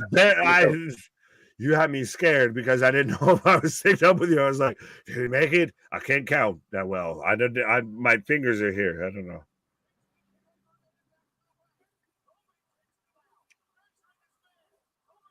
Well, Mr. Trouble in Paradise. Oh, we're going to get a powerbomb. Sexy Rhea pin. Powerbomb. Yeah, stupid sexy. Wait. Kofi tries to kick her. And then transitions into the walls of Jericho. The Boston Crab. There you go. I love it. Tap. Yeah. That was really good. And I want to give that match an applause because that match had no business being as good as it was. That match, initially, we all thought it was just going to be jobber over in all of maybe 2 minutes, and it was fucking fantastic. Yeah, no, great match. You, Rain, pointing out the match has been longer, but this has been since last week. Like, we're getting a lot of in-ring action. We're getting a lot of work rate. We're getting a lot of quality wrestling matches on both shows, and this tournament has been a big part of it as Gunther advances and will fight the winner of Dragunov and Jay, which is supposed to be the main event tonight.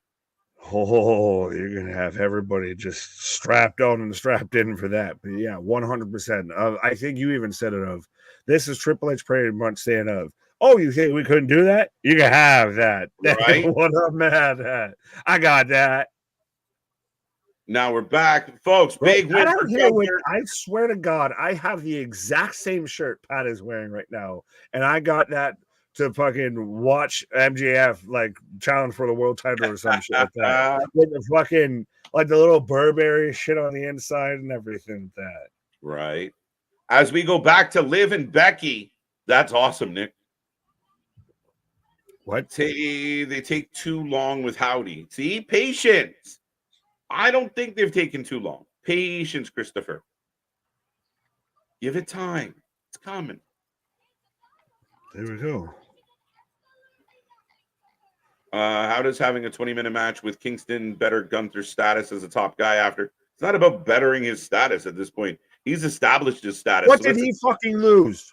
But what did he have to, like, there was no, like, he just dominated a former world champion, got a win, moves on to the tournament in relatively dominant fashion. Kofi fought from under a couple times, but that was generally Gunther's match. So that's a silly one, right? What would real quick, what would Gunther have gained if he just dominated Kofi? He would have buried then Kofi. I don't think Gunther lost too much with having a competitive match with Kofi or what was perceived as a competitive match with Kofi because it wasn't a squash. And Kofi, I think, gained a lot out of that. There was nothing that was really lost there. Yeah, no, to me, it's a silly sentiment of having it. Well, first and foremost, I don't think we made it 20. Second, again, it's Kingston having a really quality match. Again, another example of what Gunther brings to the table. Kingston, you want the King of the Ring matches to be good. Liv making friends with Bird Lady.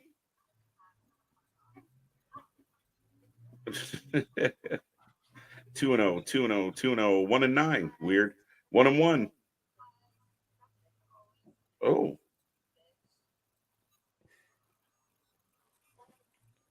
Liv kind of always just kind of right as so she was trying to say, why is she such a bitch? He always such a just punch her in the face. What did the 5 fingers say to the face, Nick? Charlie Murphy. Just a shot. Unity. Becky not messing around. I was about to say, doesn't Liv kind of always come off of like you're the edge, like you're the chick that like just realized you can swear at your parents and shit like right. That. It's because she comes off so young and plucky. I'm agreed 100% about Kofi, but he's been very lackluster in the last couple of years. But regardless, he's still who he is. And again, you can't have him be like you can't put him in a good match and go, well, why'd they put him in a good match? He's usually lackluster. Well, they just gave you something. They should use him better. Well, why the fuck did they put him in this good match? They should put him in this good match. What the fuck are we saying? Right. I don't want to see Bianca versus Jade in the finals. That's too early. Yeah, I think there's going to be something to get away from that. Yeah. I'm laughing at, Charlie Murphy. Charlie Murphy. 1-0. Gunther wins. Yes, he did. Great. right? 0-2. Gotcha. Go me. There you go. Well, I'm a go somewhere here real quickly. What a match, says AJ. Let Raw side be Gunther versus Ilja. Yeah, I'm with you, Larry. I'm with it. The people out there, we can't give that. You can't have that on free TV. By all means, again, as a wrestling fan base, instead of being like, well, they should save that for pay-per-view, be very content that we're getting it. We're getting these type of matches. Again, I think sometimes, oddly enough, being that we sit here and analyze, I think we're overanalyzing certain things where we have the ability to just sit back and enjoy a little bit, take it in. A hell of a match, a really strong match. Gunther continues to look like the force that he's supposed to be, and he gets a really good win as he advances to the next round in the tournament. We want the tournament to be important. We want the tournament to matter. In order for that to be the case, you need to get good matches. You need to have quality matches. You need to have it means something and be put on a platform that feels like it means something. And as far as I'm concerned, since last Monday, they've been knocking it out of the park with the tournament. Every match matters. Every matchup is worth it. I like it. Do you think Lyra got called up too soon? Maybe, Keyshawn. I haven't really figured out how I feel about Lyra yet. I know. Yeah, I was a little surprised. I know they're big fans on what she can do in the ring, so we'll see. We'll see if a little more personality can come out of her. She has potential.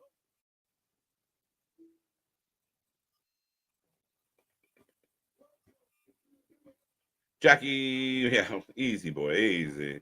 Name omitted would have had Brock squash Kofi in 5. Exactly, Scott. Again, we were in that era where we couldn't get a good match. We're actually getting a shit ton of in-ring action on every show now. Again, finding the little flaws in that and ignoring the fact that Kofi's a 20-year vet, to me, doesn't make any sense. 2-0.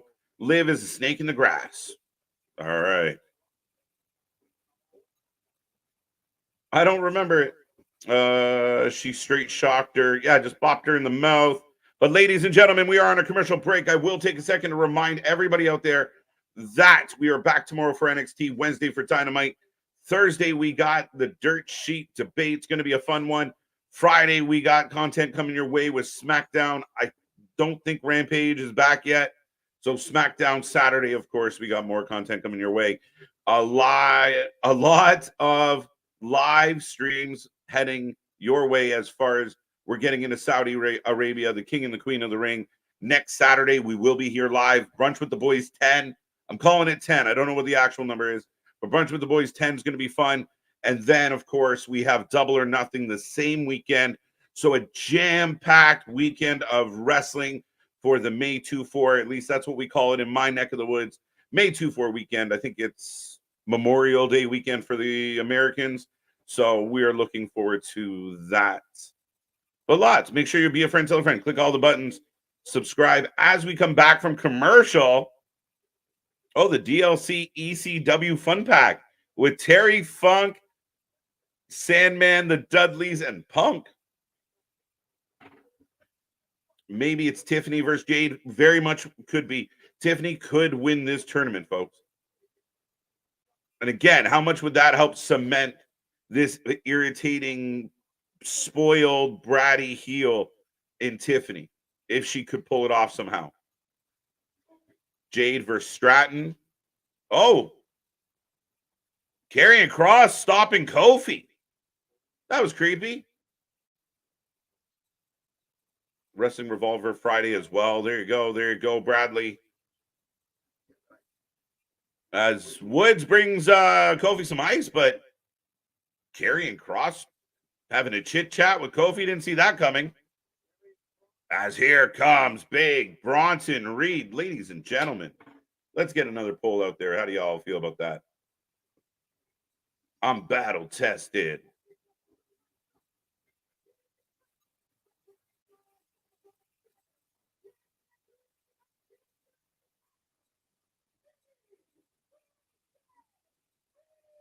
As here comes big Bronson Reed, and we know he's going to win this one.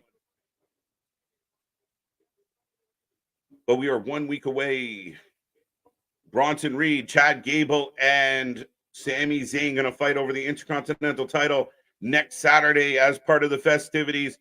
I'm looking forward to it, folks. I know people don't love the fact that they are going where they are going, but other than that, the wrestling should be all right. I dig Big Bronson Reed. I'm a big fan. Big fan. I'm really curious when he's really going to get some love, really going to get his push.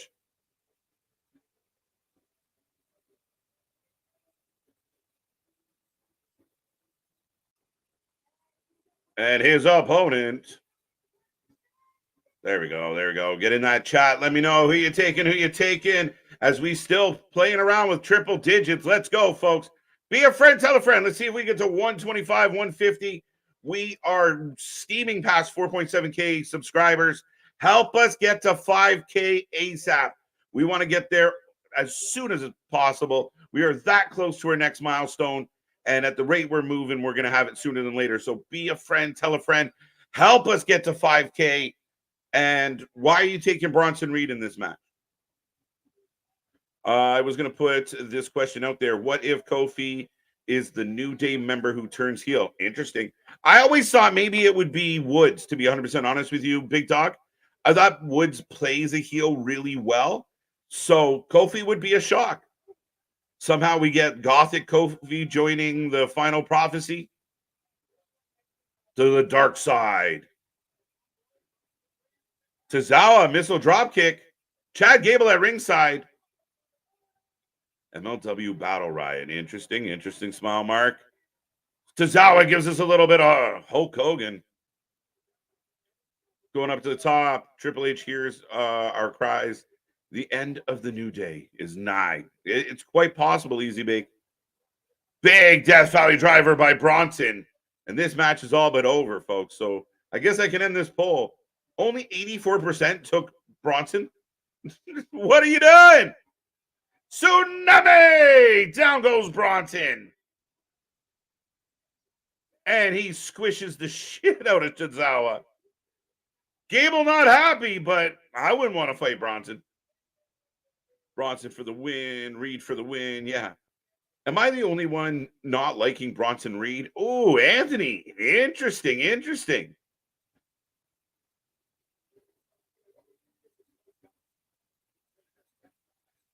Cross is the one guy I feel like WWE has not done right by since he left NXT. Ridge, you're not wrong. And he's not the only one.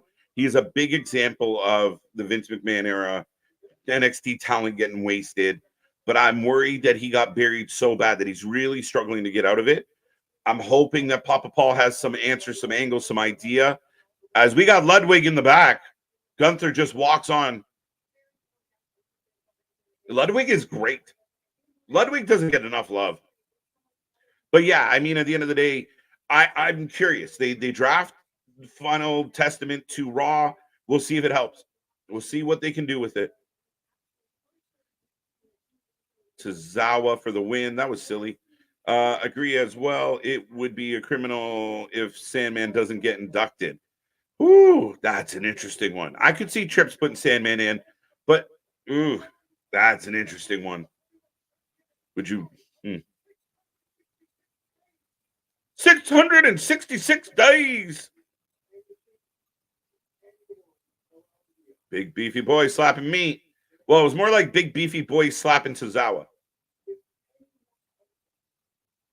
I could care less for him. I find him very boring. All right, okay. So we do have some detractors from Bronson Reed. I like Reed. I just don't know if we've seen enough of him yet, but I really think that Bronson brings a lot to the table, especially when he was in NXT. He had that quick North American title, and then all of a sudden he was gone. Yeah, man. I mean, I like Bronson a lot. I think they could do a lot with him. As the Carolina Hurricanes make it 3-1.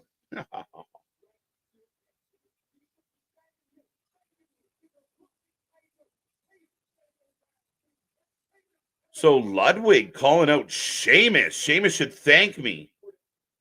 I saved him. Interesting. Bronson Reed for the win. This Friday Wrestling Revolver show looks pretty stacked.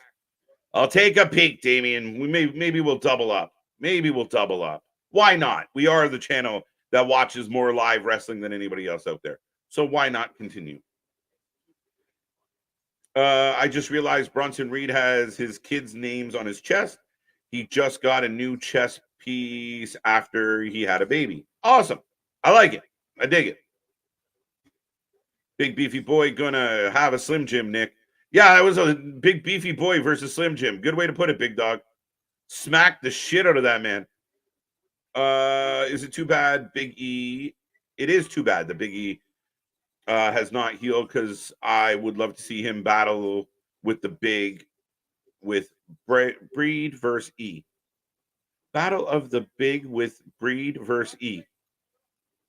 I feel like there's stuff missing in there, but I get where you're going. And yeah, I mean, again, we talk a lot about Big E. You know, could he ever come back? Will he ever come back? Is he ever going to heal to the point where it's worth the risk? I don't know. I'd like to have E back. I think you get a huge pop. I think there's a lot of opportunity there. He doesn't necessarily have to go straight back into the New Day. Maybe they address that. He wants to go on his own. But yeah, we're all big fans of Big E. But I hope, even if he can't wrestle, he finds another avenue, you know, whether it's on commentary or such, that he could, you know, still fill a role on WWE programming. Highly entertaining, highly charismatic, and unfortunate. Very unfortunate. Crane. Tozawa did not win. See what this says. I'm probably going to hate myself for it. Chad Gable has to find Akira Tozawa a new opponent, and SmackDown GM Nick Aldis is to find an opponent for Akira. Yeah, I don't think so. I don't think so. But thank you. I'm glad. There you go. There you go. So they're coming together. Didn't like him in TNA either. I thought he did well in TNA. I mean, his New Japan run was real solid. He might be a guy that benefits from a heater, to be 100% honest with you, Anthony. Maybe somebody to talk for him. But as far as being athletic and impressive in the ring, I like him a lot. I really do. Could Bronson Reed be the face of the company at some point? It's hard to say now. No, upper middle guy. I mean, could he be a Raw champion one day? Maybe. Again, it all depends on where his character develops to. Right now, I don't know if we've seen enough that we feel like he could carry the show. So never say never. Potential, things change. He could strike lightning in a bottle, and we have no choice but to put him over. You never know. Definitely a mid-card champion. Bronson needs a mouthpiece. Like, oh, there you go. There you go, Smile Mark. I'm with you. He needs someone to shoot his mouth off. Rockstar Spud, why not? Love old Rockstar Spud. I believe Bronson Reed doesn't belong in the Sammy Chad feud. I think he fits in fine. And again, I think it's another way to find outs for people. One-on-one, people worry about, wrestlers getting buried or not getting the win. So they do the triple threat, and maybe that's a way to get out of it. I think both Chad and Bronson have rightful claims to be number one contender. I admit sometimes there's a little too many triple threats. So, yeah, if it was one-on-one this time and one-on-one at another pay-per-view down the road, maybe my choice would be kind of to go that way. But ultimately, I think it's going to be a hell of a match. I think it's going to be a fun one. And we might get surprised at how Sammy loses his title if he does. Bronson needs some Riz. Let's go. 2-1. Tozawa got carried away as he should. He got hit with a tsunami. Heel Kofi Kingston is not a bad idea. Hopefully, we can hear that SOS song back. Go back to the SOS. Heel Kofi would be interesting. We remember the beginning of the New Day, and all three of them were very heelish. That's where we got Francesca, because it used to be annoying. It wasn't like this welcomed fan thing. We hated them. They cheated all the time. They were a pain in the ass. So could they all go back that direction? Could Kofi and Xavier kind of go that way? They need something. They've been doing the same thing for 7 years, 8 years. Like, if they're going to continue outside of being gatekeepers and matches like we saw tonight, then we're just they're going to have to do something. 3-0, 3-0, 3-0, 3-0, dead 3-0. Speaking of big, I was going to start doing Francesca here. Dun, dun, dun, dun, dun, dun. Blow your trumpet on your own time. Yeah, that's why I was on the pod. My cup runneth over here. Oh. Yeah, no, I will not stand for this Bronson Reed slander. Well, 1 second. We got New Catch Republic in the back with Pearson Redmond. Shout out to Jackie Redmond. You're only saying that because she's Canadian. Man, you hate Jody Threat for some reason. She's joining the long list of women that prove that Canadians put out very beautiful women. Oh, tag division has a new look and it's a new era. We need number one contenders. Hey, and no rating system. Oh, we're gonna have a fatal four-way. Four-way. Let's go. A fatal four-way to find out the number one contenders for the tag titles. Who will Awesome Truth take on? Interesting. Right. Yeah, and I like this though. Following it up with, why is Braun Breaker, a top pick from Raw, not in the King of the Ring tournament? Braun brought it up last week. Right. Ooh, I like this though. If you're gonna put a chip on the kid's shoulder of, I'm gonna just tear through everybody. And he's here. I don't like having the eyes on the nipples with the shirt and everything. It's a little weird. It's a little awkward. Ooh, I would have drug them all. Again, Braun doing good stuff here. Bro, he's fucking Goldberg on Monday Night Raw. Pierce, just wow. Oh, wow. The dogs are barking. All right, you jump on the Bronson Reed thing here. I've seen enough of Bronson Reed. Oh, 100%. Do we not like Bam Bam Bigelow? I do. Right, exactly. I think not enough people know or remember a guy like Bam Bam Bigelow, and that to me is 100% what I see when I see Bronson Reed. Yep. Of a guy that is a super heavyweight but moves like a cruiserweight. This man is literally almost the epitome of a fucking Mack truck with a Ferrari engine here. Of this guy just destroys everybody in his path. Even if he would have just stayed in New Japan, we could have arguably, think about it, you could have seen a Wrestle Kingdom of Bronson Reed versus John Moxley for the IWGP Championship. And people would have been losing their fucking minds. But because he went back to WWE, so now it's got a little bit of, we've knocked a little bit of that luster off of it and everything. And he's on a champ right now, so we've knocked a little bit of that luster off here. Right. This man is still phenomenal of a talent to have. Yeah, no, I think he's a young talent. He's a strong talent. He is an outstanding big man. There's a lot of opportunities as far as that big man-ish division. As the next match is getting set up, but yeah, here comes Zoey Starks. If you don't like Bronson Reed, go back to Raw a couple of months ago where he wrestled Ivar. That match was fire. Well, 100%. Big beefy boy is slapping meat, and I see Jesus there. He's risen from his tomb, saying, well, Bam Bam had a story, and Bronson doesn't. Like we were even talking while I was on a pause, and this man's got all his children tattooed on his chest. Now, granted, he's got enough for a double feature out there, but still, 100%. This man is, again, like I said, a super heavyweight that moves like a cruiserweight. This man hits moonsaults, a la very much similar to Bam Bam and all of that. Yeah, and I mean, again, some like the argument is he's boring, but I feel like he's had a few packages, he hasn't had a deep rivalry to get into. I think it's early. Is he the most compelling? No. Could he use a heater? Maybe, but it's early. Like, I feel like we're turning on this guy too soon. They haven't pulled the trigger off him. And think about it. This is a guy too who was released and came back. As I've got Lyra coming out right now, and she is straight up like Broadway is a calling. I know we have the last match. What is she doing? Story going on.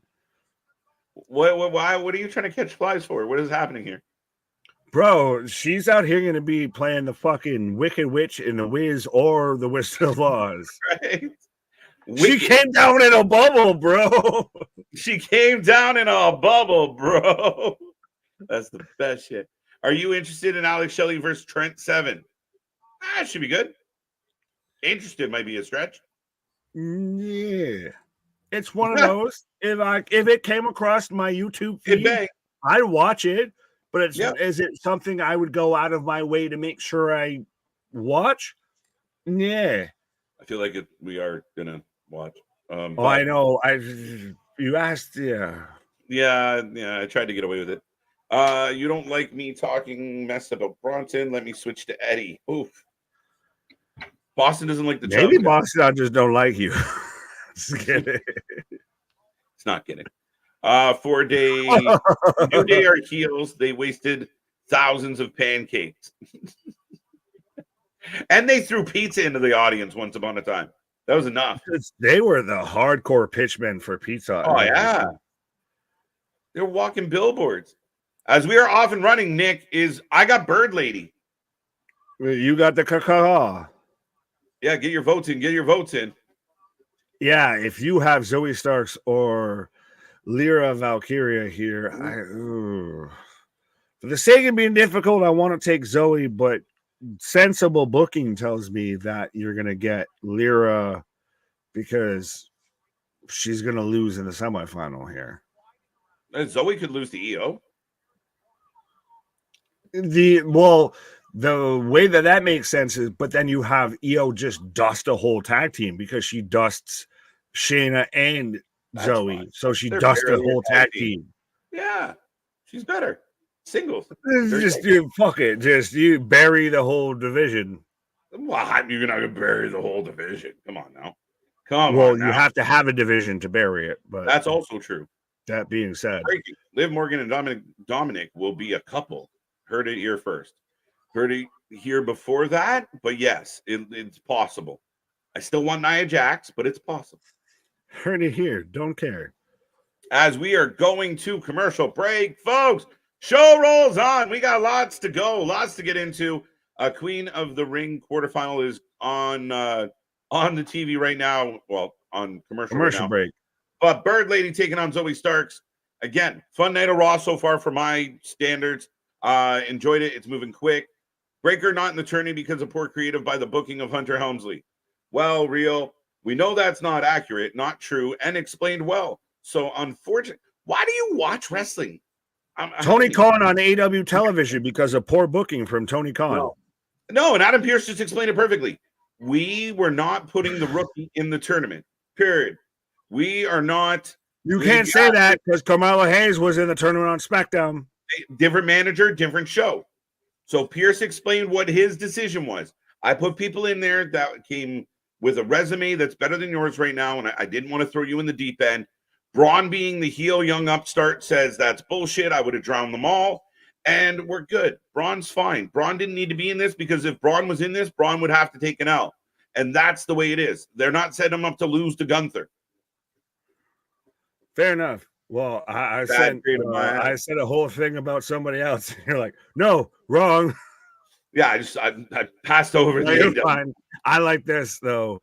Oh, okay. Oh no, I just want to know who looked like Sheamus because neither of us have red hair. Bam Bam was the beast from the East. Yeah, and literally for the longest time, he threw me off with actually having the fucking flames tattooed on his skull. I was like, that's aggressive. I've never met a human being that has a skull tattoo like that. Like, shit.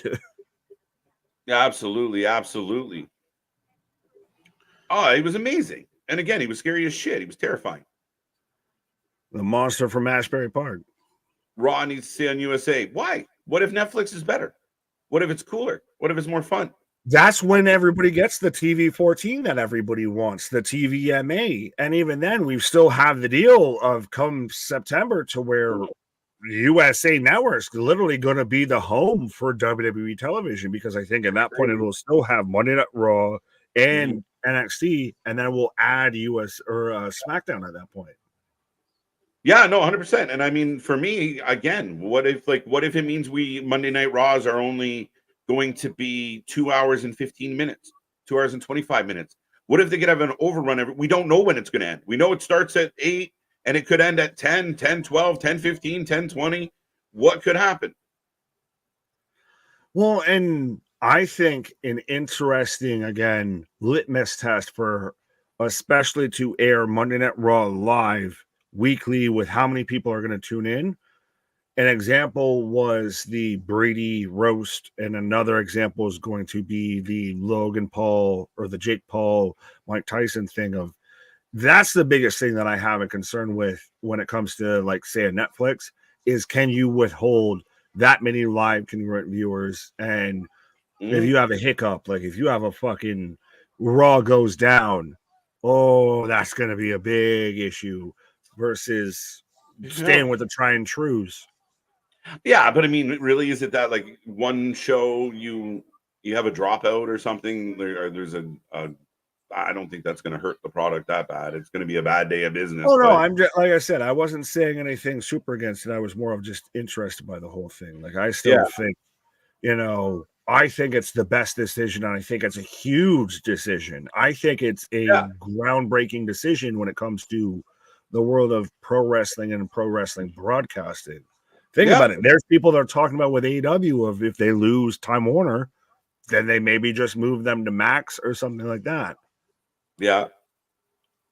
Yeah, no, I mean, I'm looking forward to it again. Like a lot, like I'm not worried. I'm not married to the fact that I have to watch the USA Network, so I'm really not caring too much where it ends up as long as I can watch it.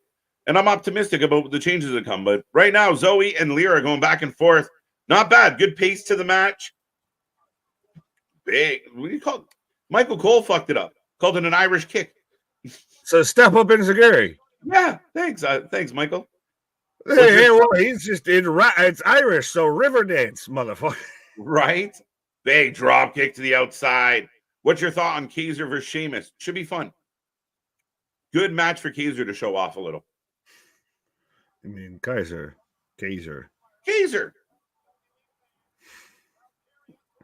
Everyone's favorite Kaiser. Kaiser. He's going to be in a tag team with Shibata. Just call him the Rolls. Yeah, we'll call him. They win every match by roll up. Dose. Right? Their finisher is the roll up. Right. Most devastating move in professional wrestling. Yeah, I think 58% of people were taking Bird Lady. This is to me one that I could see being halfway splitish. Yeah, I could see this going either way for sure. But I'm really interested to see the results for, Ilja J, because that's going to be like goddamn 50-50. Yeah, it's going to be very interesting. And I mean, it's going to be a good match.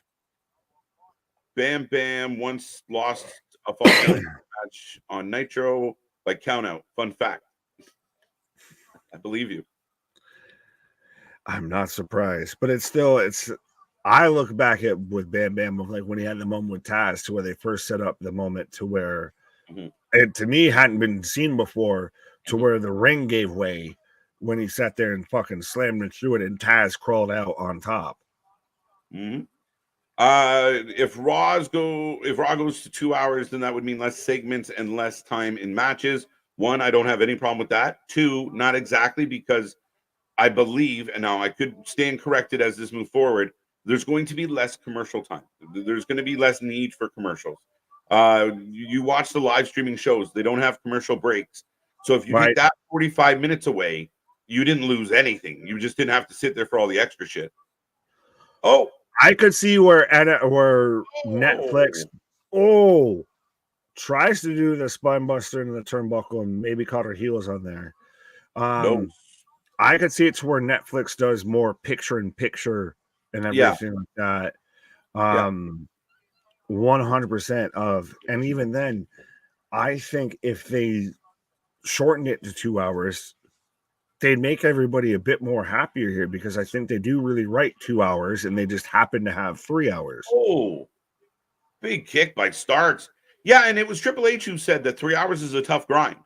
It is hard doing a 3 hour show. Oh, Grado! It's over. 2, 3. Wow. So Lyra picks up the win on Zoey Starks with the cradle driver there. The caw finisher. The caw. The caw slam. The blackbird singing in the dead of night. But no, I think going back to what you were just saying there about how even you said Triple H said booking a 3-hour wrestling show is difficult. That goes back to how recently AEW's been predominantly almost 3 hours at one point or another, because Rampage is just the redheaded sister. Like, you can go and have a wrestling show, but you got to bring Rampage along with you. Right. Io Sky will take on Lyra Valkyria in the finals of the Raw bracket, folks. That match. About to lose. What? I said she about to lose. I don't know. She's the Cinderella. But that's the thing, is they keep pushing her with this. And I know you've been a fan of her. I don't know if I'm on an island here of they keep pushing her. They pushed her through NXT. They've pushed her through Monday Night Raw. And I'm not fully there with it. Like, she's a great second, third, fourth option, but as a number one, I don't get it. It's because of what she does in the ring. It's because of her matches being solid. I don't think what she does in the ring even warrants that. But I don't know, but she's got a lot of good matches. I mean, you look what she went through with Becky and such. She's a good prospect. She's a good rookie, but it's how much do you want to trust a good rookie versus somebody that's proven? You need a blue chipper. You can't just always leave your blue chippers on the bench. So if they see something, they're going to utilize her. Like, if you got a first overall draft pick, you don't go, oh, well, you're just – no, you're right. No, I mean, if you're the Atlanta Falcons, that's a different story. Yeah, maybe, right? I'm not saying that she is. Like I said, personality-wise, I don't know, and I feel like maybe she did come up too fast. But they seem to like what she does in the ring, and I think this Lyra-Io match will really bang, and that will help her. I think it'll be good because it's an Io match. I think it'll be good, and I'm not fully taking away from Lyra, but to me, Lyra's kind of, even before Michael Penix, she's been the Michael Penix pick of NXT here a little bit of, she's really great in the future. Yeah, not now and not even close to now. They like what she brings to the table. They like what she does in the ring. They like her attitude. They like her ability to get in there and go. So they pushed her, and they've pushed her right through not one, but now 2 shows. So interesting as we got Jey Uso. Yeah. Jey Uso about to be a fucking character in GTA 6 at this point, I feel. Right. You will get this work. That's the one I haven't heard in a while. You gonna get this work. It still feels so interesting to me of the guy that's on the red brand that is wearing nothing but blue shit and everything. Darkwing Duck's got some fans behind her. There you go. Getting some fan love. Darkwing Duck's a nice way to go. That's such a great name for her. Darkwing Duck. When in trouble, you better call DW. Darkwing Duck. There's definitely a funny story attached to me with that. But 3 and 1, nobody watching Rampage. Well, we watch it, fuck's sake. We watch it and then laugh at the people who sit there and try and defend it when they didn't watch it. Right. Io versus Valkyria is going to be a good one. See, that's Derek. Like, I mean, again, that's the interesting dynamic of she's new. We're not really sure what to make of her, but they kind of booking her like the Carmelo of the women's division right now. Of like, you're here, you're going to show up, and you're going to show out. You're going to call that the Carmelo of that division? All right. I'll let you have, though. Having good matches. I don't know what to tell you. Dakota Kai with a steel chair on Lyra. Richard, go to bed. Michael, I think they are setting up Lyra to win the queen of the ring. No, because it's got to come out of the SmackDown side, I think. You think it's got to be one of those if you got a queen from SmackDown and a king from Raw? ladies and gentlemen, please be here live for when Lyra Valkyria beats Tiffany. And I will cry. I will cry. I will not be here past that. Tune in for you will not see me for a hot minute. I will have to go on a sabbatical. There will be shots of me crying in my fucking shower in a balled up position. Everything. Yeah, I think I think Io's gonna beat Lyra next week. As I sit here now, I might change my mind next week. But yeah, I mean, at the end of the day, it'll be very interesting, and we'll see. I mean, I felt like they were just getting personality out of Valkyria with Tatum Paxley, but they separated them and sent one up. So I still don't know what to make of her personality. I can't deny Tatum that has more personality than Lyra, and like you said, the best that Lyra has is she's kind of the best in ring, or I don't even want to say the best, but she's above average in ring. But she's a really good ring performer. Yeah, but even then, like, think about it. We're talking right there about Tiffany and everything. Tiffany debuted right around then, everything went through the same thing and everything. Like, and again, by your argument, you would say, well, don't push Tiffany. She's just, but she's a blue chipper. You push her right to the moon, and they are. I love it. I think she could win. But she has personality and talent. Lyra's struggling to have talent. That's not an easy win. Lyra, again, in ring wise, a lot of people would go, "Ooh, Tiffany's had some moments." So I would take Tiffany 10 toes down on any situation compared to Lyra. What does she have more than her moonsault? What does she do? Spring backhand spring elbow. Christ, she was just out there in Backlash with Bayley and Naomi, while Lyra's out here getting queen in the ring and barely can get by. NXT champion. Tiffany was that former NXT champion, so fuck off on out of here with that. I'm just saying she got credentials of her own. I understand that you can have credentials, but there's levels to credentials. Well, I mean, like I said, you're not going to get me to go back off this 10 toes down out here on Tiffany's track. I think I'm ride or die with this. Much better overall technical wrestler as far as what she can do. So if you were starting a company right now, we're in commercial break right now here, so we're going to have this out here. If you were starting a women's division right now, you would take Lyra over Tiffany. I would not. So then what the fuck are we arguing about? I don't know, but it's fun to watch you spin out. God damn it. Lyra Valkyria is injured. Bad move. Richard, go to bed. Predictions for the Queen and Queen of the Ring final. Io Sky versus Jade. The SmackDown side is complicated, Nick, because it could be Jade Belair. It could be Jade Tiffy. I think, it is really complicated because it's one of those. Well, outside of that side, I would say it's almost who doesn't win Queen of the Ring, who wins Money in the Bank, or vice versa. Like, that's the thing, is those are almost feel halfway interchangeable to an extent, because Queen Tiffy 100% will be just the best insufferable shit ever. But at the same time, what does the king or the queen of the ring win outside of a crown? Do they win a title shot? Do they win a can cash in at any time? Anything like that? No, it's going to be like it was once upon a time. It was a stepping stone, and it let the world know that you are one of the next to be. That's why I think Tiffany could really win this. Tiffany's, again, she's in a tough spot, though. She's got Belair, there's Jade, there's Nia.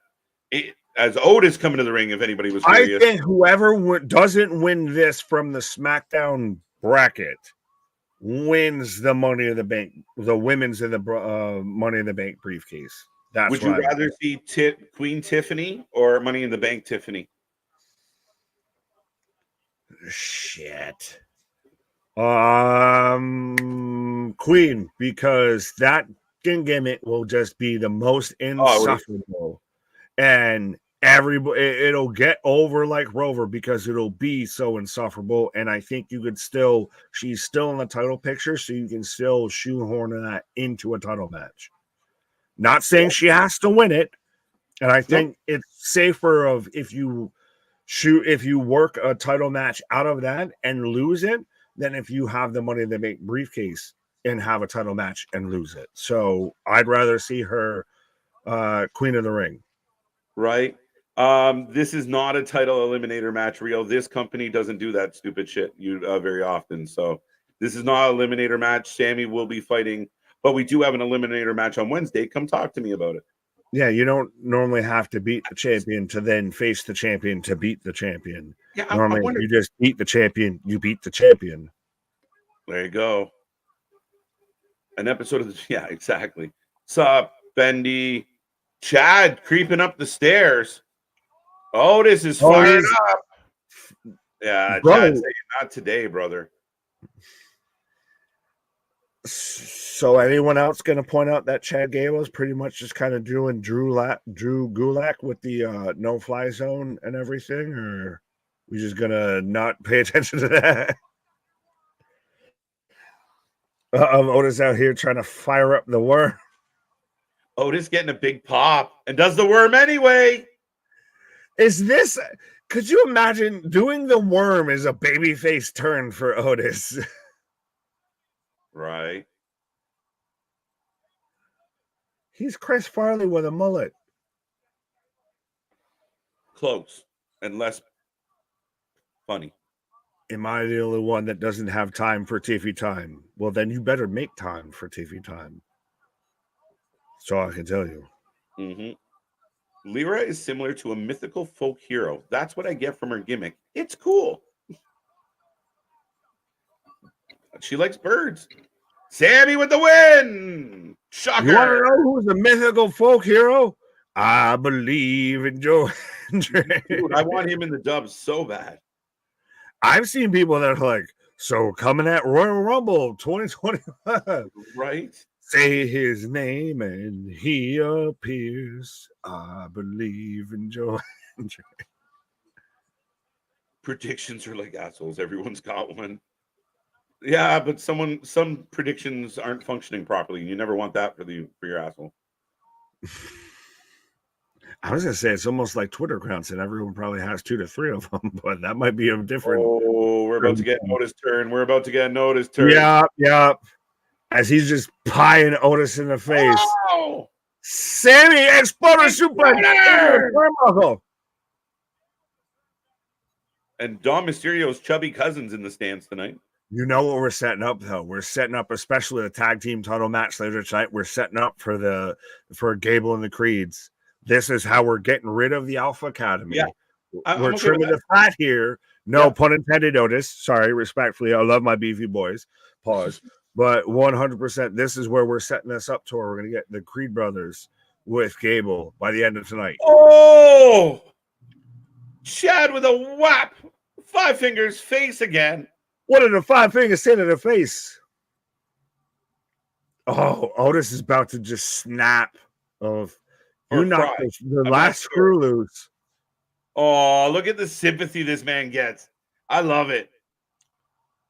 Now we're getting Otis chants and he's Charlie Browning it up with the crowd. No, you haven't seen shit like this though. Like, even think about it. I want to say even like with like Kane and everything. Yeah. So where you knew this man was just getting beaten and abused was pretty much just the Quasimodo shit. Yeah. Well, and again, I mean, and you're getting your mid-card talent over. You have your fans cheering and chanting during your mid-card stuff. The stuff that we usually go, bathroom break, here comes Alpha Academy. You've now turned it into Otis. Like, I mean, that is what you're supposed to be doing. From the beginning of this show till now, you make the segments count. They all felt like they counted. Every story, every bit that has come out on television right now has had a story, has had connective tissue throughout it. It isn't just, here's what sounds good. No, there's a rhyme, reason, and reaction to everything. Yeah. Lyra believes in the wings of freedom. Well, fair enough. Well, I'm going to go this from Simone here. Great, wonderful. No yelling on the bus. I'll turn that Lyra Valkyria is one fine piece of ace. Young KJ used to walk around saying that all. Nice piece of ace. That is ace. No, you didn't. You could imagine. That'll be well, we'll do that as the next trolls. Every time somebody says some comment like that and they like think they got like, oh, you can see this. It's just like one of us. I'm like, that is correct. A Doyle rules. So bad for Otis. If people don't know what we're talking about, youngsters out there, go look it up, figure it out. Google is a thing. Other companies ask you to Google wrestlers. We're asking to just at least Google a movie, Google a quote. I know from culture yourself. Interesting. I have no idea what you're referring to. Becky Lynch for the win. Liv Morgan attacks Becky after the match, or does the match end in squash? Does she just get a win? Like, I think she could just get a win, and then the shit carries on after the match. Like, I saw people that were saying like, it's a goddamn travesty if Dakota loses. It's give me a reason why she should win. Yeah, Dakota should beat the champion.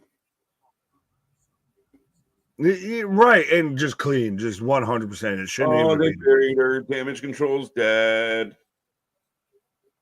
Vance, what Timothy, go Google it. Yeah, well, I mean, if the IWC can say it, fuck it, we'll say it too. Right. But I know a guy, and they got it all. Best shit ever. That never happened, did it? If peeing your no, Dave Meltzer's over there. If giving 5 stars is cool, consider me Miles Davis. This is the grossest thing I ever heard. Get on the bus. Right.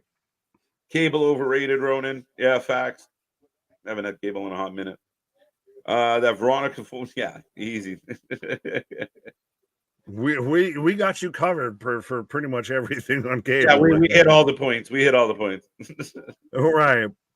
Imagine this: Otis turns face, sides with Sammy, starts hanging and teaming with Sammy and Otis, future tag team champs. Not the Miz and Truth, but someone else. Great. So comedy gimmick trades the belts with comedy gimmick. You know what you need to do is just bring back Tucky. Just bring back Tucky.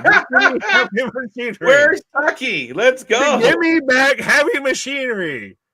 Right? Where's that guy? Maybe he saves Otis from the Creed. Bro, tell me that. There goes my hero. Hello, my friends. We meet again. Been a while. Where should we begin? Just Google it, folks. No, that's most of, like Gabe Kidd said there of, if you like theater, watch WWE. If you're a fat, sweaty nerd that lives in your mom's basement, watch AEW. But yeah. Oof. Again, anybody got some kind words to say to Otis, feel free to speak now. Way to take a slap as we got Cowboy Braun Strowman in the back with the Creeds and Ivy. Bro, why does he look like he's about to host a fucking show on like Animal Planet or something about catching crocodiles in the monster fish or whatever? Like, he looks like he's about to host this shit. If I hear a cranky out of Braun Strowman, game over. I'm waiting for him to just jump in the fucking pond and grab a catfish by his bare hands. Like, come on now. As JD McDonough shooting off at Braun, not wise. Speaking of punching a catfish in the face, if he punches JD in the face. Crane. Welcome, Crane. Valkyria is like an early version of Becky Lynch back when Paige said to her most famous line, and Becky, nobody cares about you. Yeah, so I mean, I do see the comparables. Yeah, they're both Irish, but Becky didn't have a lot of personality when we first met her. Some would argue that she still doesn't. But yeah, I get a lot of people have connected those two because of where they're from and how they've kind of come up. And not having anything to do with the fact that they had a fucking feud and everything in NXT. That's part of it for sure. Well, yeah, it's one of those, when you fucking force the atoms together and then people are like, well, see, they fucking work together. But they were put together. That's chicken and egg, my friend, because did their connection come before the match, which it kind of did in this one. Yeah, but did everyone give a shit before the match? Like, no, but I still don't see the connection beyond that. Like outside of just cool, they're Irish together. Like it's one of those. Like I get the blatant, obvious connections, but I would think if I'm Lyra, I want to separate myself from that. No, but they told the story of why she looked up to Becky and what Becky meant to her, and how they got there, and how they've crossed paths in the past. And yeah, I mean, you got to give her some ado. Here comes Becky. About to see who's gonna bid ado. Billy, where Billy? He's in school. Oh, I miss Norm McDonald. Oh man, legend. Near and dear to my heart. He's the best at just the ultimate deadpan humor. Dry as fuck. Last week encounter was funny as hell. What's up, Vance? How you doing? Not from Miz and Truth, Nick. LOL. But another team. All right, moving on. Mandy Rose saves Otis. Let's do it. They're going to Netflix. They can use Mandy. There goes my hero. Right, run it back. There was some people that were outraged that, like, when they were mentioning former NXT Women's Champions and everything, they didn't mention Mandy Rose. Like, she got snubbed. She doesn't want to be there. She making dollar bills, y'all. Are you going to be mad when WWE doesn't mention Ronda as a former women's champion? No, you're going to be like, that bitch. Good job, Boston. I'm not going to read that out. I love that line. But yeah, you're absolutely right. Also, where's Kurt Angle? At home, hanging out with his kids. Right? Just doing this face. Braun Strowman to host the CMT. It's facts, my guy. Swords. Oh, sorry. I was just going to say he's out there challenging The Rock for being when The Rock was in that one country music video and everything. Right. TJ picking Dakota. Let me close the poll. How are we doing on the poll here? Oh, I guess I should have started the poll. There you go. Answer the poll, folks. Fair enough. All the single moms. It's the poll. Swords of Truth official. Yeah, we got swords. We got all the things. Hey, what up, swords?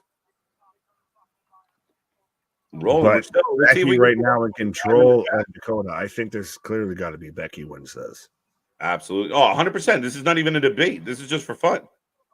It might not end. Like, Liv's going to fuck this up either right before the bell or right after the bell. I just haven't decided which one yet.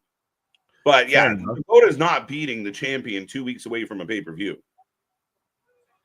But again, though, I guess, how do you feel about people saying, well, Dakota shouldn't get a loss because she's going to be the head of, but she's going to be the leader of Damage Control, so she still needs to get at least put over strong. So at least it needs to be, a no DQ or a DQ finish. Yeah. I don't know why I talked like I randomly switched. Everything's got to be huge. Everything's got to have a gold tower. People need to go back and watch old wrestling and realize how much some of these greats that we talk about, especially the heels, how many L's they took. And you know what? They showed up after they took an L, and then they picked on somebody else. And that person probably beat them. Again, it's your role in the company. And to lose to Becky Lynch, again, Dakota will be fine if they want her to be fine.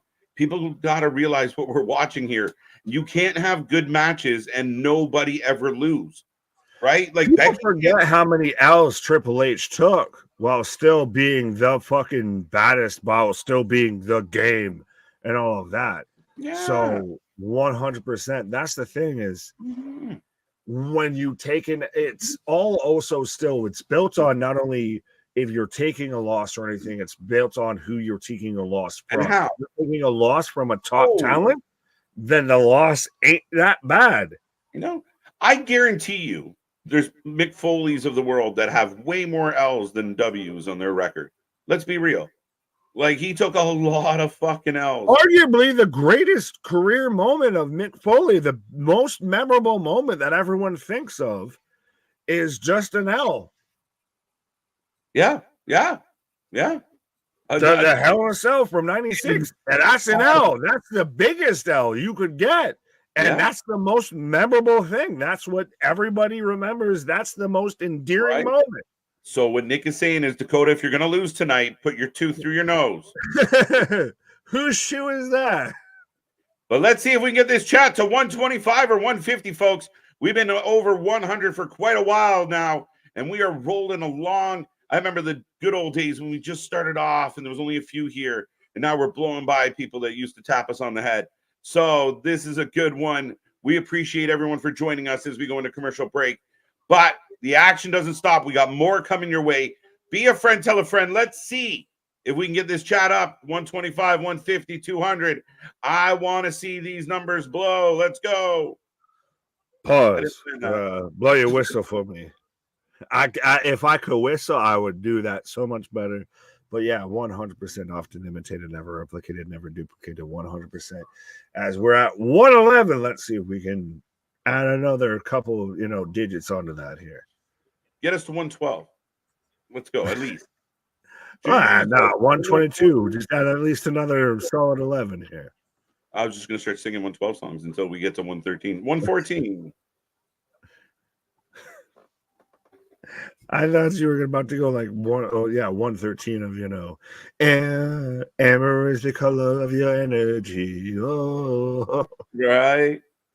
By the way, again, if you know at all that song, please take your multivitamin, your ibuprofen, whatever other medication you're on, because 100% you have disorders and you have party parts that are out of order. So 100%.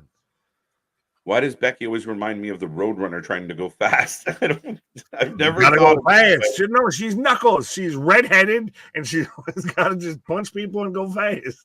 Her nickname's Knuckles is probably for a different reason. Did you have to look that one up? I don't know what that came from. Wow, speedy recovery for Asuka. Yeah, no, it's unfortunate that Asuka is out for a little bit, but I mean, it happens. I award you no points. It may have.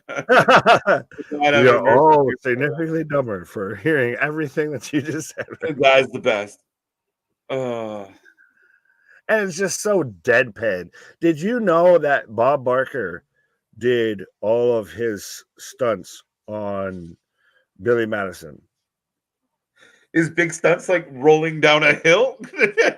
No, the dude was like 70-something at that time. Motherfucker, Ric Flair can't even take a fucking match without having a heart attack. This man can't go to a restaurant with telling people to fuck off. But I mean, he was 74. Falling down and rolling should have been easy for him. Look at Ric Flair.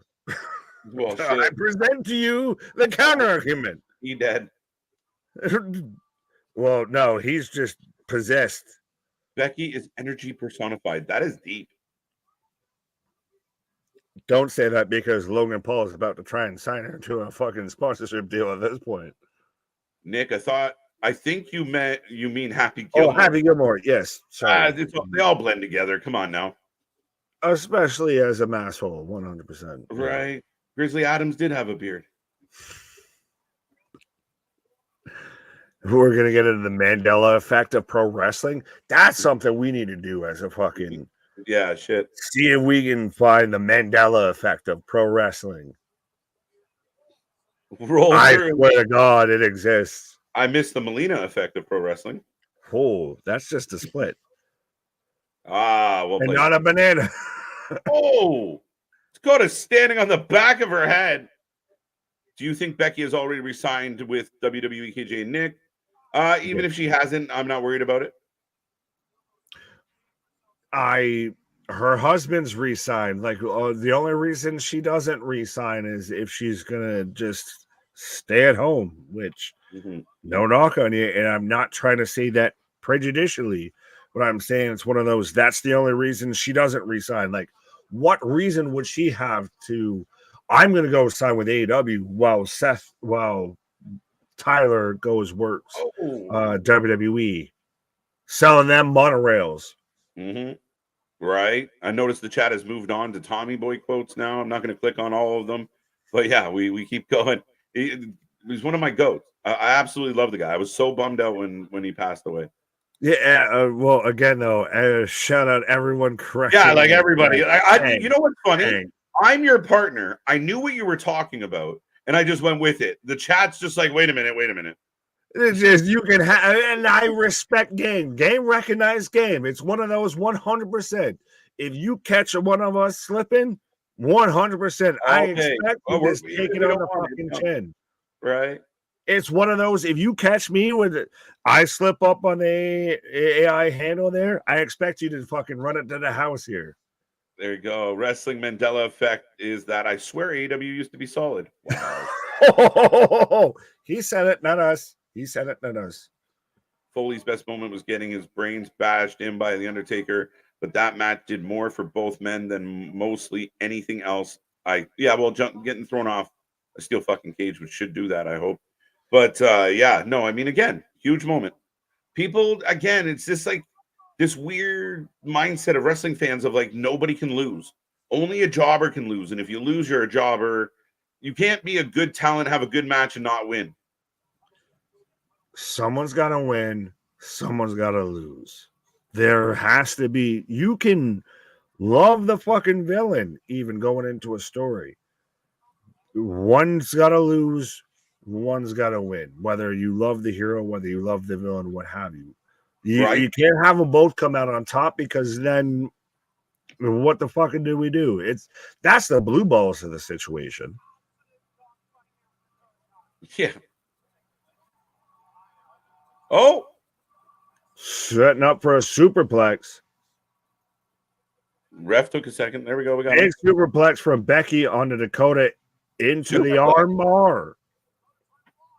Oh, and she gets mugged. Did I get ahead of you or behind you? I don't know. I've got as damage control just laying waste to Becky. Yeah, you're ahead of me somehow here. Like by miles. And here comes Bird Lady again. See, they love her. Caw-caw. Yeah, you got okay. Now I've got Leah coming down here. So yeah, you got ahead of me by miles there for half a second here. I got caught up in the space-time continuum.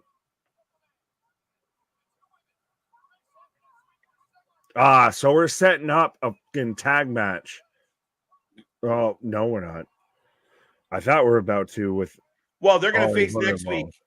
They're going to face next week in the Queen of the Ring, right? So they're setting up Io and Valkyria, and hey, you never know. But you have Becky eyeing up Lyra as out comes Liv. Liv just sends Becky into the ring post and then hightails it out of here. And runs away. I like this, Liv. Well played, Liv. Well, she's right now allegedly the top women's merch seller and everything like that when it comes to WWE. And that does play a factor. Is it kind of funny if you really think about it? If you really want to split molecules and split hairs here and everything, Lyra's doing Jungle Boy, doing Jack Perry better than Jack Perry's doing Jack Perry. Lyra or Liv? Liv, sorry, I probably misspoke. Liv is doing, it's one of those of she's doing the I'm going to take everything from you, because guess what? The person she's trying to take shit from still works in the fucking company. Well, that helps. That helps. And I mean, I give Jack Perry some marks because, I mean, Jack Perry to me, at least out of the group he's running around with, at least he's screaming at the camera and trying to get himself over. And to a degree, I think I give the kid some credit that he has. But yeah, I mean, I see what you're saying for sure. I like what Liv's doing. Liv comes out, throws her into the post, rolls out, doesn't get in the physical altercation. As we go to the back with Jackie Redmond and Ilja setting up the main event tonight, as Ilja will take on main event Jay. I'm looking forward to this one. Oh, this is going to be one of those that's going to be a match of the month.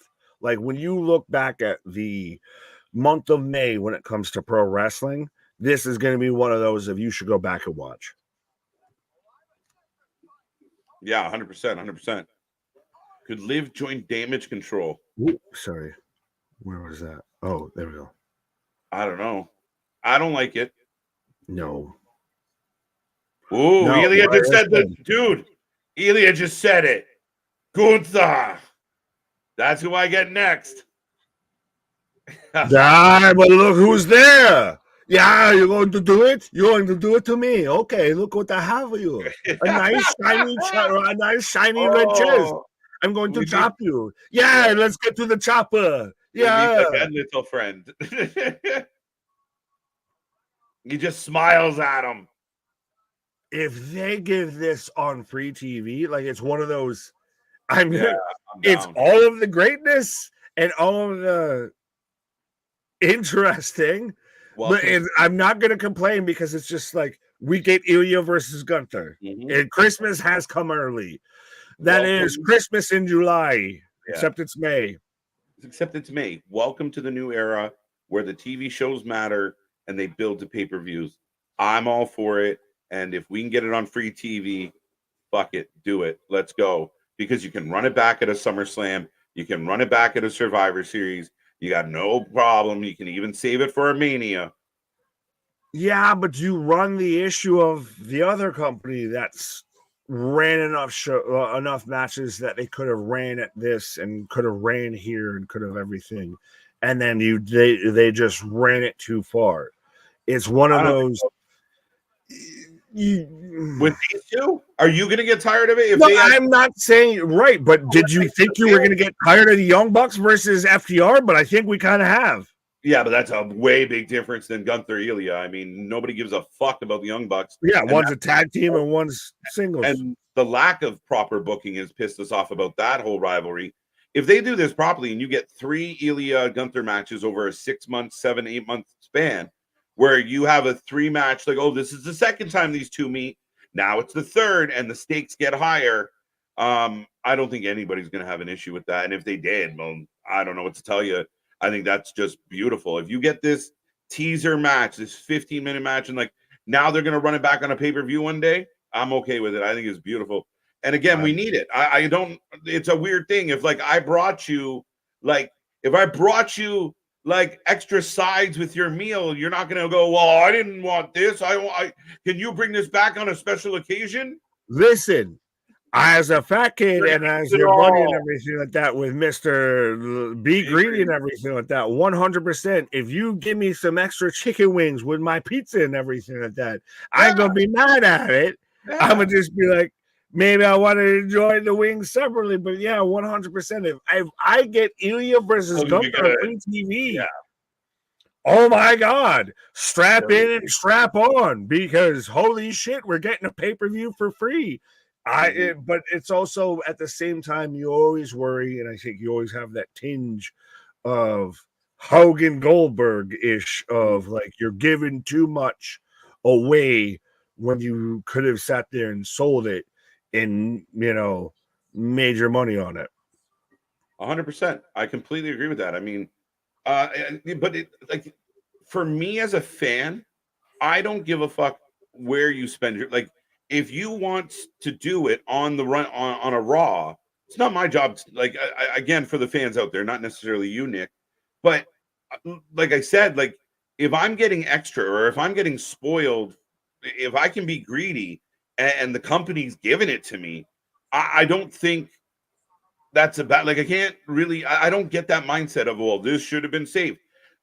Recently, we had a pay-per-view where they didn't do Copeland Malachi on the pay-per-view. Now they're building the story through this, and now it's going to lead to a pay-per-view. Fine.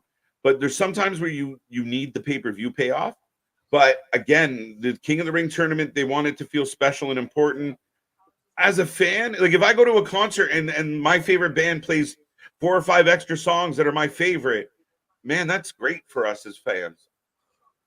Yeah, but also though, do they fully get the pass when it's the, there's the other band that's coming out there and we're like, we want more, do it right, play the song and everything when it comes to, the other 3-letter promotions and everything like that of that just. But go ahead. No, go ahead. I think for the people and for someone like Triple H, who's very aware of what's going on in the wrestling world, if you criticize a company and say, well, you guys don't have matches, all you do is have promos, you guys don't have quality matches, you just have the same old shit on your shows are just nothing, they're just filler until we get to a pay-per-view, and then Triple H walks in and starts booking shows the way we're getting. I mean, we got Randy on AJ free TV, we got Ilja, Ricochet, free TV. If this is what we have to look forward to on a weekly basis, that takes me back to the Attitude Era when 10 million people were showing up, because every segment was going to be either something really fun, something really cool, or a banger of a match. We got Mick Foley versus The Rock, and Rock. we literally got the moment of that'll put butts in the seats on free TV. So I can't fully knock that. Yeah, It's one of my favorite moments ever.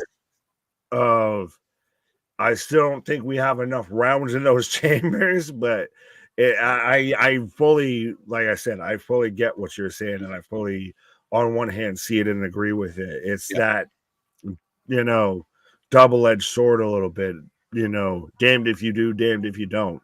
Yeah, I just think for wrestling fans, like I said, if you get extra innings, you're just like, this is awesome. Just enjoy it.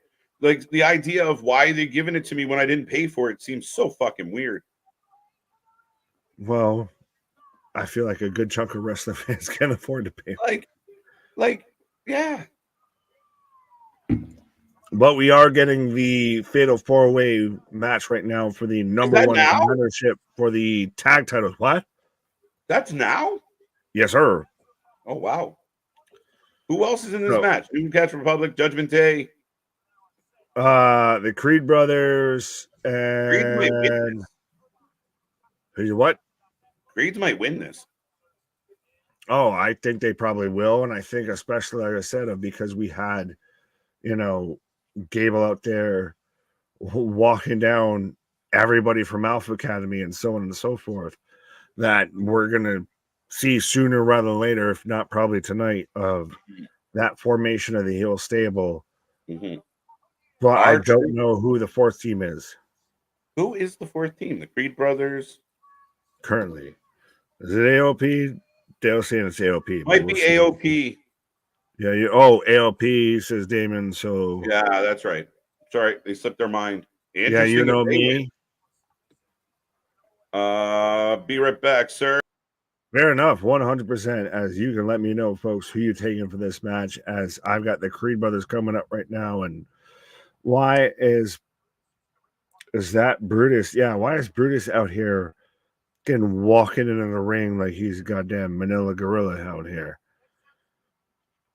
But yeah, so it is AOP. So we've got AOP versus the JD versus the New Catch Republic versus the Creed brothers here. I'm still halfway struggling at times seeing their entrance right now with the final testament of, is this the video game or is this not the video game? A little bit here, because these all look like literally some video game characters. But yeah, Brahma saying it's going to be the Creed brothers. Can't replace what we never had. Why? This is going to be a tough match to call. I think it's going to be the Creed brothers. I think this solidifies, because to me, let's see. Well, shit. Judgment Day heel, Creed brothers turning heel. New Catch is very much babyface. Authors of Pain, very much a heel team. So it's 3 heels and a babyface. So that's at least works in the favor of, if you're going to book whoever wins this versus the Awesome Truth, if you got at least a heel team face and a baby face team. I think this is where you get more of a emphasis. I end up even trying to say that.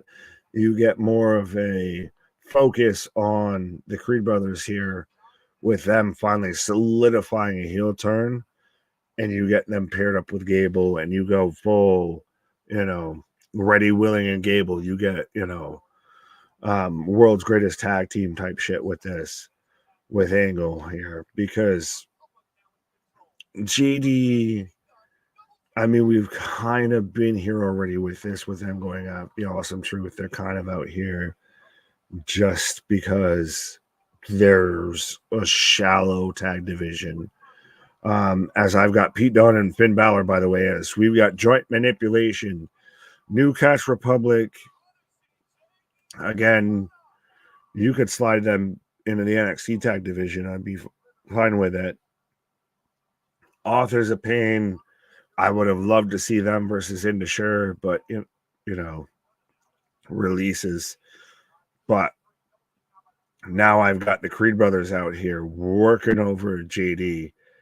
And even the Creed brothers have kind of newish ring gear. I think that could be a little bit of a hint, a little bit of a tease, if you will, towards their, new version of their tag team. By the way, I personally hate when we have 4-way tag team match and we only have 2 members or we have 1 member from 2 teams in this versus we have 1 member from each team. So like if I'm New Catch Republic, why would I want to tag in AOP to you win this match? As they're dominating everybody right now here as they just tossed JD on everyone. That's actually a good shot to use that as. So they had a replay of them tossing JD onto everybody as we cut to commercial break. But I will remind everybody as we are the Wrestling for Life Network, and we're in the last half hour or so here of Monday Night Raw, barring some overrun or anything like that. But we do this for anything and everything when it comes to pro wrestling. We go back at it like a jackrabbit tomorrow. Tuesday, NXT. Wednesday, Dynamite. 100% road to Double or Nothing. Thursday, Be a Friend, Tell a Friend. Friday night, SmackDown out here for the SmackDown version of Night 2. Speaking of Night 2, I guess I got my electric boogaloo. Darkwing Duck. I tried to segue. What's up, folks? How's everyone doing out there? How's your Monday going? Nick, how's the tag team match going? It's going. Right now, Authors of Pain just kind of, tossing everybody, all wimbly nimbly here. Now, again, do you feel like I felt before of that if you're going to do a fatal 4-way tag match, that it should be 1 member from each team versus like, why would I tag in? If I'm New Catch Republic, why am I tagging in Razor from, Authors of Pain? You go have this. No. Why the fuck would I do that? I don't love it. And it's funny because lately with triple threats, they've been putting all 3 men in the ring. But with fatal 4-ways, they still go back to this. Maybe they feel like 4 people in the ring altogether is too much. I don't know. But I don't get it. I don't love it because, again, it doesn't make sense. It doesn't matter how bad I'm beat up. I'm not tagging my opponent in, right? Like even then, shit, I'll just go all New Age Outlaws. I'll tag my partner in and you just pin me. There we go. 1, 2, 3. We win. Right?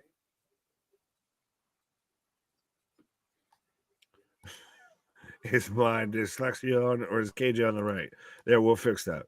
There we go. Oh, tripping people out. Yeah, we have certain positions. Assume the position. There you go. Keeping us on the straight and narrow, folks. We appreciate it.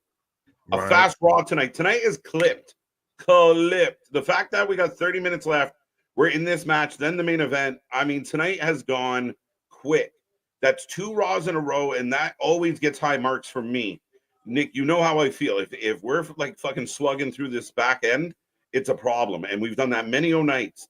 On the nights that we're cooking and rolling like this, and my energy level's still pretty high, good job, Trips. Is it amazing that a 3-hour show like that's advertised as a 3-hour show has now become like consistent and keeps your energy up versus 2, like one's a 2-hour show and one's an hour show that collectively equal 3, and then you just the shit dips off. 100%. Like if the show dips off, we feel it. We always know it. And we even say it with the pay-per-views.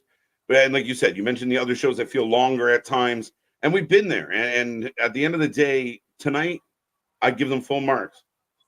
Well, we've seen where the other company will add a show, then like a fucking trailer hitch to 2 hours, and that's what I'm saying of.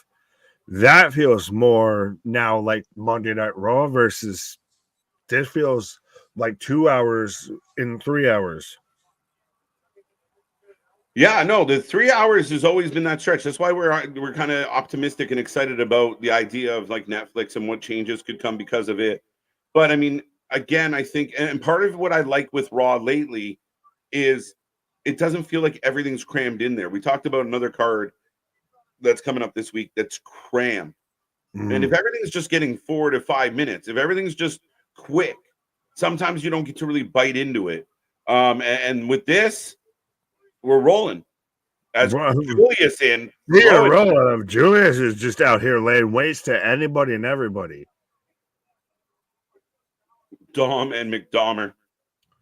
Bro, why were they never involved in this might sound sacrilegious to even say, but why were they never involved in Chase U? Like Duke Hudson versus Julius Creed in NXT. Yeah, it's funny, but maybe because they didn't want to bury them. Fair. Standing moonsault or standing shooting star. 7-year itch. I got a sling blade from Finn on to Julius. I don't know if you're there. 2 counts. Sling blade. Shotgun drop kick. Shotgun drop kick in the corner. Yes. Finn going up top. NXT is stacked again this week. Well, last week bored the shit out of me, Damian. So I'm really hoping NXT brings something to the table. I was not anger from House Left. Whoa! Pete Dunne moonsault. Tyler Bate moonsault. Superplex. Holy shit! Both men down. Two count. Dos amigos, dos. 8 matches tonight, but I forgot my stopwatch. Scott, I love it. I fucking hate the fucking. Did you even see fucking like? We're not alone in people mentioning the fucking stopwatch society. It's fucking brutal and it's dumb. It almost, but it's one of those at times. Collider powerbomb. But it makes you really question. Do you watch pro wrestling just to fucking post it on Twitter? Yeah. Do you watch pro wrestling to enjoy pro wrestling? Right. No, that's always been the like. I don't get it. When something's good, just be good about it. When the people have to find, and we see people even in our chat at times where they're so eager to find something wrong, they make up things that aren't actually happening to criticize. Cognitive dissonance is a thing of very much you just find things to just fit your fucking narrative. Tyler Bate makes the tag. See, this is where it's a little silly, right? Bate tags. Get him all! Did he make the tag or did he just pat his ass? Well, that counts. So now Bate's the legal man. Bad hands, no sells that. Oh, get him up! Get him he's up! a little strong boy. Up goes Razor. We're going spinning instead of swinging. No, it's the other one. Swinging. We're going swinging. We're going spinning instead of swinging. Roll up for power. 2 count. Woo. This match, though, has a wee bit of legal man syndrome of I don't know who's who. Well, they're sticking to the tags, though. Like 31% of the people have the creeds. JD pulls it after the double team. JC and NCR. Big tope con flippo and just literally just lands on his feet. If you like a spot heavy match, you're getting it. Creeds remind me of FTR. Carlito! Hey! Remember, no DQ. No discretion. No disqualification as he hits the backstabber. And then his hip is out of place. Oh, that's not good. I watch pro wrestling for the puppies. Okay, Jerry the King. This match is Gracie. Is JD gonna steal this? JD with the win. Only 20% of the people out there thought JD was gonna win. So there you go. This is Carlito showing his worth. There you go. Carlito says, I want in. I need to be in a gang. I lost my other gang.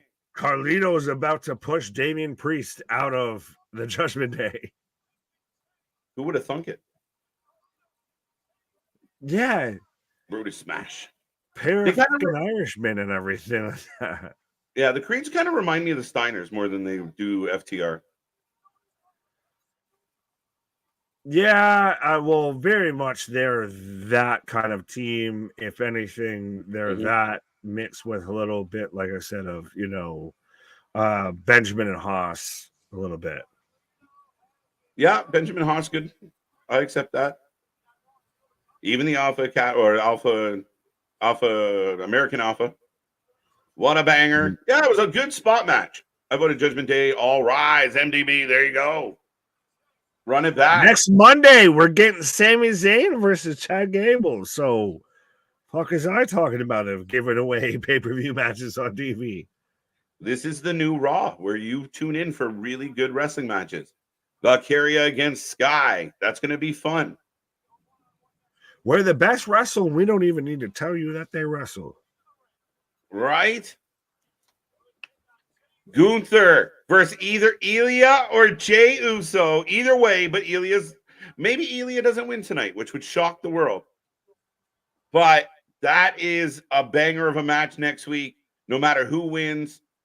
Ricochet. Bro, he out here. Looking dapper. Yeah, fucking Crucifino ass fucking motherfucker. My Irish attorney, Ricochet. Right. 1/3 of the O'Shea brothers. Mr. Noob, thank you for the $5 super chat saying Jey Uso is so outclassed in the ring as a singles main eventer. I was trying to read it. Thank God for that intro. I finally get why my dad rolled his eyes at the Ultimate Warrior. Oh, my sweet dear baby Jesus. If you're trying to compare Jey Uso to the Ultimate Warrior, I suggest you go back and do your homework and just maybe, you know, stick your head out of the fucking oven and everything like that. Yeah, just what the comparable is that the Ultimate Warrior was all entrance, right? And I get the idea that Jay's all entrance. But I like Jey a lot. I think he's a good promo. I think he's highly entertaining. I think the intro got over because of him, not the other way around. And again, if it wasn't for him kind of on a feel-good moment with Cody yelling out "Yeet," we wouldn't have this moment at all. Fair enough. Now, I'll say this before I take a pause here, sir. But I want anyone that's good at editing and everything right now to just give me the Ultimate Warrior promo before WrestleMania 6 to where him and Hogan go world title versus IC title and everything of assume the controls. Yeet Hogan and just go yeet and all of the hardcore intense Ultimate Warrior promos. Right? Yeah, I mean, again, it's apples and oranges. It's so hard to compare. Like, what an odd comparison. But yeah, I mean, I get it. But again, as a kid, I was a huge fan of the Warriors, so that's kind of unfortunate. But yeah, I mean, at the end of the day, man, Jay, I think, doesn't get enough credit. I think a lot of people switch up on Jay really fast.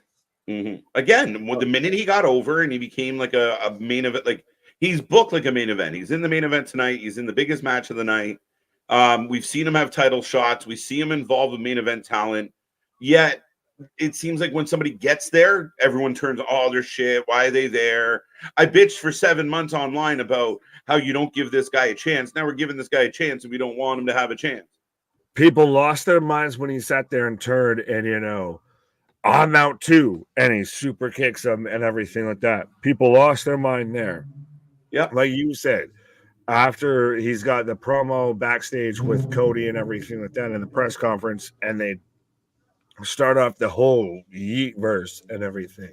Everybody loses their mind about it.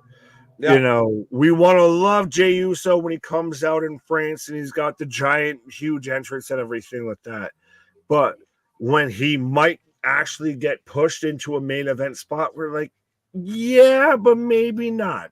Like, Fair no, you got to either ride with him or you don't. There's no fucking in between. Right. No QR code. Ridge, there was a QR code tonight. We did play it for everybody. I'm only going to play it for the once because, again, WWE can be a little sensitive of what content we show. But, yeah, there was a QR code. It came with 20 JPEGs of different things, basically notes around the house. I guess Uncle Howdy's hanging out at home tonight and decided to write some letters. He's got Alzheimer's and he has to remind himself of, like, don't piss people off today. Yeah, and more of the same, Nick. You know, I'm coming. Are you ready? Did you miss us? Nobody wanted us. We're getting out of the cage. MVP. He's just showing up. I'm coming. I'm coming. Pause. What? Yeet. What you talking about, brother? There you go. Yeet. I had a feeling Judgment Day would win. I mean, that's a fair shout. Again, they get their rematch. Maybe they get their belts back. Who knows? Finn and JD are a good team. Match-wise, oh, yeah. I'm okay with them winning those belts back because you're setting up Finn and JD versus New Catch Republic. Should be fun. I don't know what the fuck you do with AOP in the mix. What the fuck do you do with Awesome Truth? You just scrap them? Well, they need some challengers. They need some babyface challengers. Well, no, you're saying if they lost the titles. Awesome Truth, I don't care. I got my moment. They can go back to just. Oh, they just all right. Yeah. Move on back to the scrap heap. I got my Mania moment. You can throw R-Truth in some backstage statements where he's confused about something. We'll all laugh, but he doesn't need to be a champion to do that. But congratulations on the Mania moment, sir. That's awesome all you're getting. Truth, the fucking freeze pop of pro wrestling. Of I got my moment. Now I just toss this little plastic fucking sheath off to the side here. We're done. Right? You cut my lips up a little too much when I right. I'm out here. Daniel, the Usos are nothing but 500 super kicks a match, a top turnbuckle splash, and the occasional Dudley tribute. They're a Polynesian Bucks. Ooh, no. Oh, yeah, but they don't book the show and they don't put themselves over. Not even that. I mean, there's so much more. And again, they get points for making the bloodline part of what it was. You need a supporting cast the way they were a supporting cast, especially in the beginning when Roman first turned on them. Damian and Mucho Gracias. Yeah. Oh, so we're welcoming in Carlito. Oh, but Damian not gonna like got jumped in. Yeah, I don't think the Priest is like, nah, dog. I don't think the Bucks could tie the Usos shoes, and the Usos are a way better promo, way better. Yeah, that was cool. Hey, the Puerto Ricans are getting along. What did the QR code go to tonight? Yeah, it was another video and more of the same. Again, very interesting, Rich. Right. Okay. So Carlito's in. Like he's about to fucking either throw his thumb up for a fucking hitchhike or ask to pump my gas. Well, Carlito's in, my guy. Carlito's in. He's patched in. Well, he patched in. I'm going to patch out. No Punk tonight. No Punk, Eric. That is true. As we are getting ready for the main event, ladies and gentlemen, Nick taking a pause for the cause. I will remind you, get in that chat, say hello. We got over 100 people with us right now. Let's see if we can get a little bit more for the main event. Be a friend, tell a friend. Let's see how busy we can get these streams every single night. We are back for NXT. We are back for Dynamite. And here comes Ilja Dragunov. And when you talk about presenting a new young talent to your show, this guy gets the last entrance of the night. You make Ilja feel special. He came out after Jey Uso. I like it. I mean, they're putting him on a pedestal, and he could conceivably win tonight. Let me know in the chat, who do you got? Who do you got? It's 50-50 right now. 52% Jey. Get those votes in. Who will win? The Dragon. Banger incoming. Yeah, with 15 minutes on the clock. So I'm all for it. What did Jey say to the donkey? I'm about to eat that ass.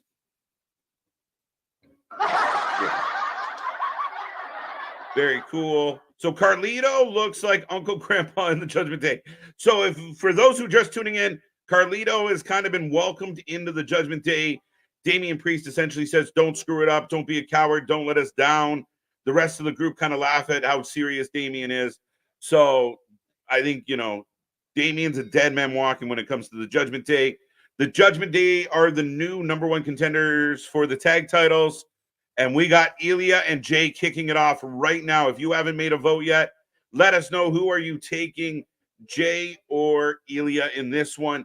Keep that chat going. We're not going anywhere anytime soon. 53% Ilja now. Big Uso chance. Easy. Down, boy. Down, boy. Though you're not wrong. Did Charlotte loan Ilja? Yeah. Very much same style, same robe maker. There you go, MDB. That one's for you. Big chop, Jay's down.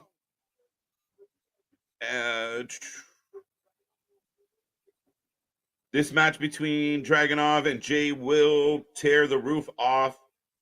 Tear the roof of, and the roof will be on fire. I get where you're going, Christian. I got you. The roof. The roof is on fire. Jay wins first title at SummerSlam. Thoughts? Ridge, I'm in for it. I like Jey Uso. I was just defending Jey Uso. I think Jey Uso is a talented guy. Yeah, I got no problem with Jey Uso having a mid-card title. Again, I picked him to beat Damian at Backlash just because I could see it working. Sope Samoan.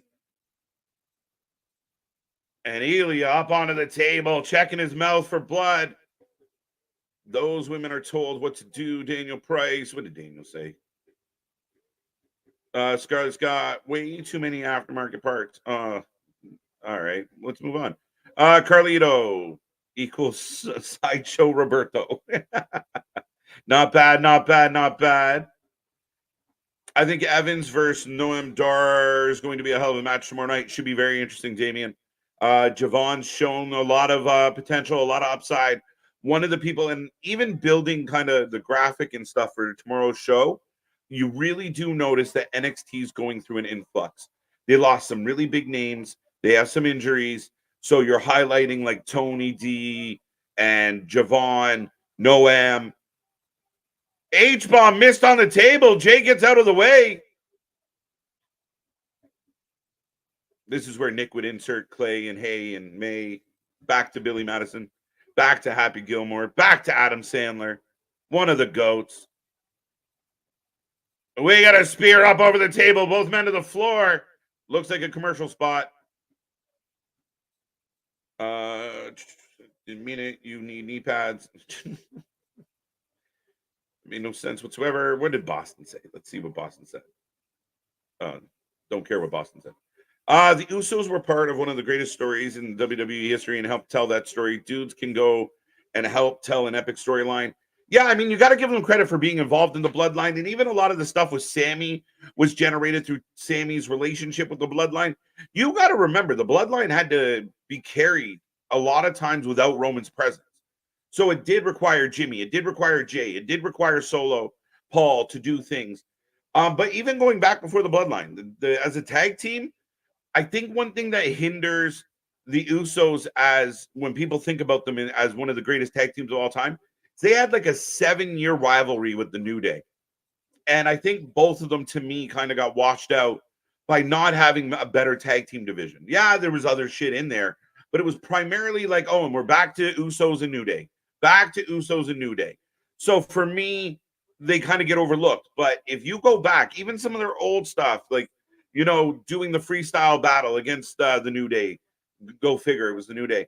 I mean, there's a lot of talent there, and I think they don't get enough credit. First ballot Hall of Famers. And to me, again, one of the top 5 tag teams of all time. And to me, the Bucks don't make the top 20. Get them, Ilja. Yeah, how's the voting going? How's the voting going? Right now, I got 58% Ilja. So I'll close this up. So 58% took Ilja. And there you go. So the favorite is Ilja Dragunov in this one. 41% say Jay. Yeah, you left me the womb today. Stay out of the womb. Tomorrow night we start the NXT North American US North American Women's Wow, what are you saying? Start the NXT North American Women's North American Championship Tournament. Wow, Damien, you might want to proofread that one. But yeah, no, 100%. The North American Women's Tournament is starting. I know there was mixed reviews about doing like the combine to get into it, but they took the best performing women in the combine, kind of hyping up their NIL program, kind of hyping up their fucking Roku TV streaming show. So for me, I didn't hate it, but yeah, now we get into the tournament matches. Again, lots of tournaments in wrestling, but if you book it right and you bill it properly, it should be good. Billy, happy? Deeds? I changed your socks. That head collision sounded nasty. All of it sounded nasty. There we go. But most importantly, it required knee pads. Very factual. Remote control for early Adam Sandler stuff. Oh, it's too sad. It's depressing. Next thing, he's sad and old. There's not enough funny parts. You were saying you guys fight amongst yourselves and play with each other's wombs. As we come back from commercial, Ilja is in control of Jay inside the ring. There you go. That's better, Damien. I appreciate you. My birthday is Thursday, May 30th. Dale, Thursday, May 30th. We're going to be here live. So hopefully you spend some of your birthday with us, sir. But happy early birthday. There you go. There you go. Spry young 25-year-old gentleman out there living the dream. As Jay taking down Ilja. You and your knee pads, go away.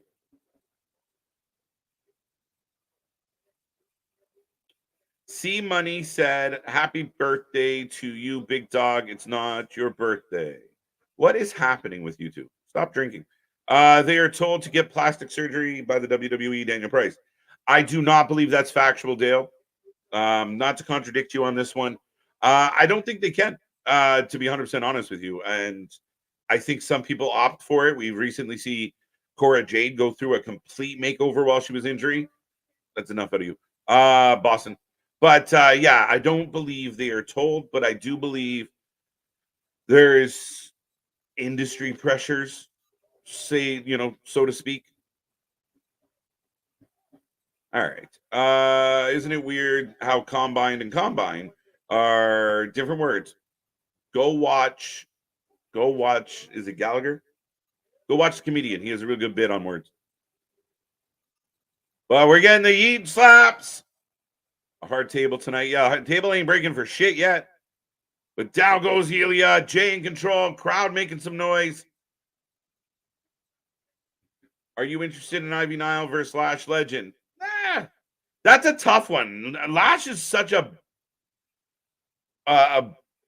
bigger physical force than Ivy. I'm really curious. I don't know. The match could be not great.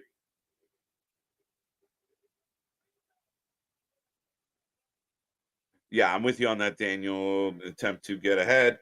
I mean, again, you see all the athletes trying to do their best to stay in the position they are. I can't begin to pretend I know what a woman goes through in that type of work. But you see it with the males too, getting their Botox and getting their fucking, getting all their supplements in. So making sure they're good to go. They got to wrestle in their underwear. It's tough. But yeah, I mean, as far as putting a gun to their head saying do this or else, I don't think that's the case. Liv gave her a wet willy. That's gross. Ew. Ilja holding on to the waist, going for the suplexes. Pat seems confused by the situation. Do you think Solo will take out Paul? Yeah, you know what? This is something that I wonder if it does get to the point. Now, I never trust Paul Heyman. Paul Heyman could be putting on a show, could sell us on he's terrified and he hasn't talked to Roman and da-da-da, and it's all a ruse. That's a possibility. But there's also this possibility, and you see it with this tension building up, where maybe Solo says, I don't need a wise man, and completely takes Paul out, only adding to the story. It's possible.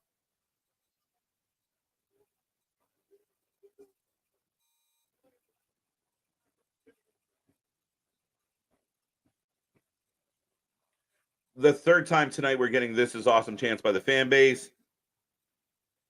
Ilja getting to his feet. Jay getting to his feet in the corner. Ilja setting it up. Big chop. Damien, was it your birthday? Malachi Black will respond to Adam Copeland's challenge this Wednesday. Yes. So Adam Copeland wants to fight Malachi Black. This is the match I felt like we should have already had, but I'm excited. If you add this to Double or Nothing, you put him in a cage or something, let's go. Let's do it. Let's have it. I'm okay with that. I like both. I like both competitors. Potentially a good match as long as they don't overbook it, overfill it. But we'll see. Ilja with a big boot, bending Jay's face. This crowd is a 50-50 for Jey Uso and Dragunov, 100%. But good match, good main event. Dragon is really great at selling. No, Ridge, Ilja is something else. And everything he does is intense. He sells intense. He makes you believe he's going through war. He's kind of like a throwback to like a Shawn Michaels, like an HBK, when he would sell everything. You sneezed on Shawn Michaels, he'd hop over the top rope. Ilja is like that, but then his promos are the same way. Everything Ilja does, I imagine he's like that in his real life. Like everywhere he goes, he's just hyper intense. And Jey Uso is bleeding from the ear. Uso chants starting to creep in. I'm thinking Solo will turn on Heyman at SummerSlam and Roman comes back to save the wise man. Maybe, but that's so long away as far as, do we get it into the lead in to SummerSlam? Does it come like right before? Does it come at SummerSlam? That's August. We got a lot of time to kill before we get there. We might need more sooner. Big powerbomb. Does getting tattooed on your nipples hurt? I would imagine. Sensitive. Lots of nerve endings. I personally don't know. Don't know I ever will. H-bomb, 2 count. Wow. But I assume, I mean, any place that's got a lot of nerve endings tickles, stings a little. Who would be Solo's wise man? Maybe he goes wise man-ish. Liz. Not ish. Liz. No wise man.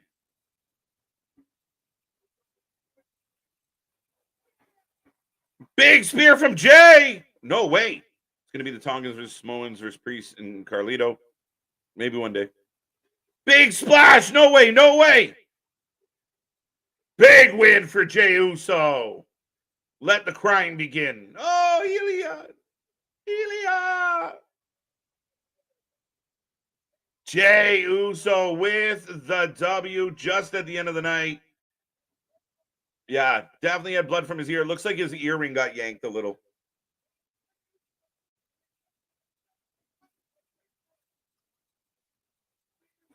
NXT has added Malik Blade, Idris Sanofi versus OTM. Oh, barn burner. Yeah, I don't know if that's going to help sell me on it. Damn, y'all boys, prehistoric in this chat. Right. Big win for Jey Uso, ladies and gentlemen. I believe Raw is coming to an end. Unless we got any surprises here. But let's see.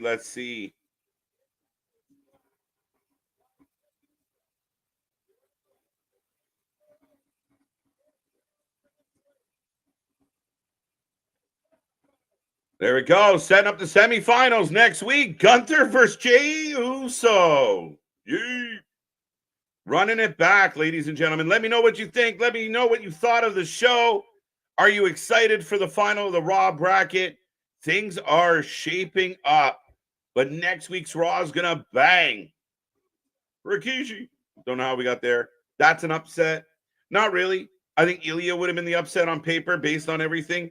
Remember, Ilja just got there. And like Nick said, you don't necessarily want to give away Ilja Gunther on free TV. Would have loved if it happened. but I'm okay that it didn't. As Gunther eyeing Ilja as he gets into the ring with Jay. One day before me. There you go. There you go. 6-2. What instead of Yeet? No Yeet. 5-3. Not bad. The Dragon is writing his story. Facts. So that's all we're selling us. And we're going off the air, selling us on next week. Why you got to tune in next week. I give them marks. I enjoyed this one, folks. So, if I haven't asked already, we will take a rating out of 10. I always take a rating out of 10. Let me know how you felt about the show tonight. I personally liked it. It went fast, good pace, good matches. I think we had 8 total matches. I could be wrong. I could be making that up, but y'all can correct me. But definitely a good show. Again, maybe not everyone's cup of tea, but a hell of a show. And another night where the promos and the storyline kind of took a little bit, not that we didn't get any, but it took a little more of a backseat to the important matches. Again, some people aren't going to like Ilja losing, but to me, it doesn't matter. Ilja is Ilja. Ilja is going to be a star. Ilja has lost before. He'll lose again. There you go. Just like that, Dragunov's career, right? It's ridiculous. The guy's a superstar. He's only beginning his career, and he just lost to a main event guy. I like it, and I'm okay with it. Ilja wasn't gonna make it further than Carmelo if we were being real. Well, here's the thing. Ilja wins or loses tonight to Jay, helps get Jay over, beats the rookie. You avoid Ilja Gunther. That's the big thing. And I said, be greedy. Let's take it. Let's have it on free TV. But we're going to get Jey Uso Gunther on free TV. I'm okay with that as well. So at the end of the day, guys, we can't have everything all at the same time. We can be greedy, but if it ain't there, we can't do it. So Ilja getting through might have been worse. Again, big surprise. For those who are like, oh, I knew everything that was going to happen tonight. I didn't know that was going to be the outcome. Eric says 9. Does Ilja screw Gunther in his Raw Finals match to start a feud? He goes out to help Jay since Gunther henchman will be involved himself. Well, I know there's still the rumor out there or the possibility out there that does Ilja help Gunther? Does Ilja fill that vacant spot in Imperium? Not everybody loves that idea. I know Nick doesn't love that idea. But at the end of the day, could it happen? Maybe. Could he end up in a feud with Jay just out of you beat me and I'm bitter? Maybe. Could it be an accidental thing? I'd rather it be more direct. Ilja is so intense, don't do anything by accident. Pick a side and go with it. 9.5. Damien loving it. Ilja, there you go. I doubt this, but what if we get Jay versus Tonga in the final? Don't doubt it. That's a high possibility. Look at the other side, especially with the bloodline being involved. Tama Tonga can cheat his way all the way to the final. And if the final in Saudi Arabia is Tama versus Jey Uso, that has all the bloodline written all over it, all the rumors. People will be wondering, is that where Jacob shows up? Is that where Roman comes back? There's so many possibilities if that happens. And that's what I'm really content with the King of the Ring right now, the Queen of the Ring, because they are doing, angles that could work in multiple directions, because they seem like they're building something here, something that matters in every single match, and they're giving the time for these matches to work. I like it a lot, guys.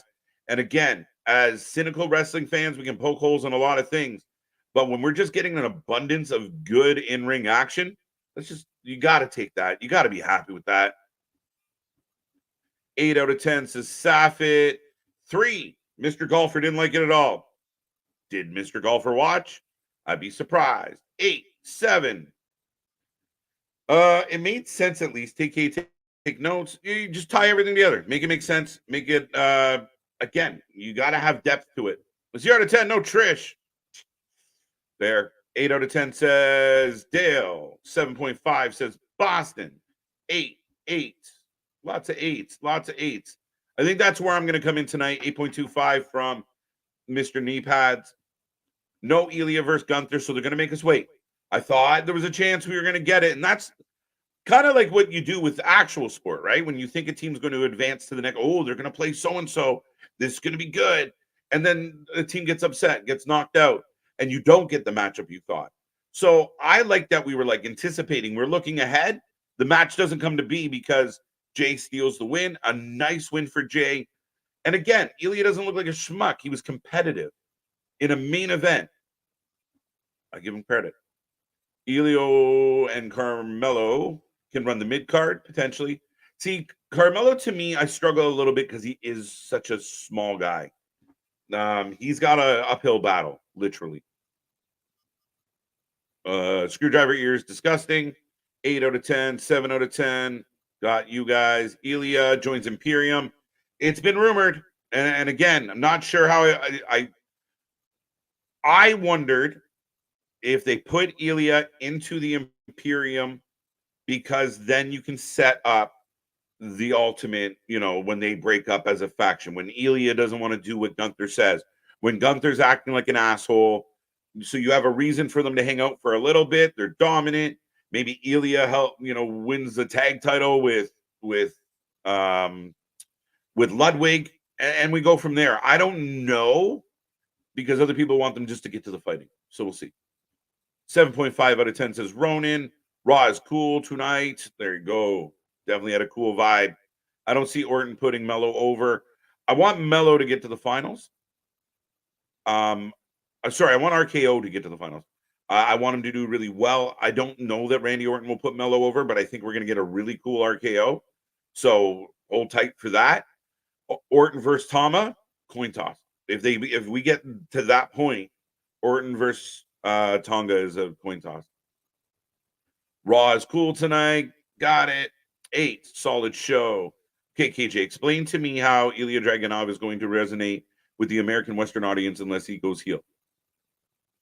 He's doing it already. I don't have to explain it. Just go rewind and watch this week, and then go watch last week and listen to the cheers.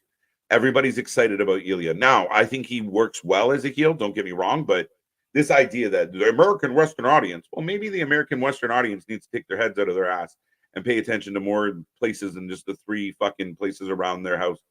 But at the end of the day, I think they'll be fine. I think, again, Ilja is going to be a star. Gunther resonates. Gunther's doing fine, but he is a heel. Maybe that's the argument. If you're good, you'll get over. That's fine. And he already is. Gunther stopped to stare at Dragon. Yeah, setting up a future match.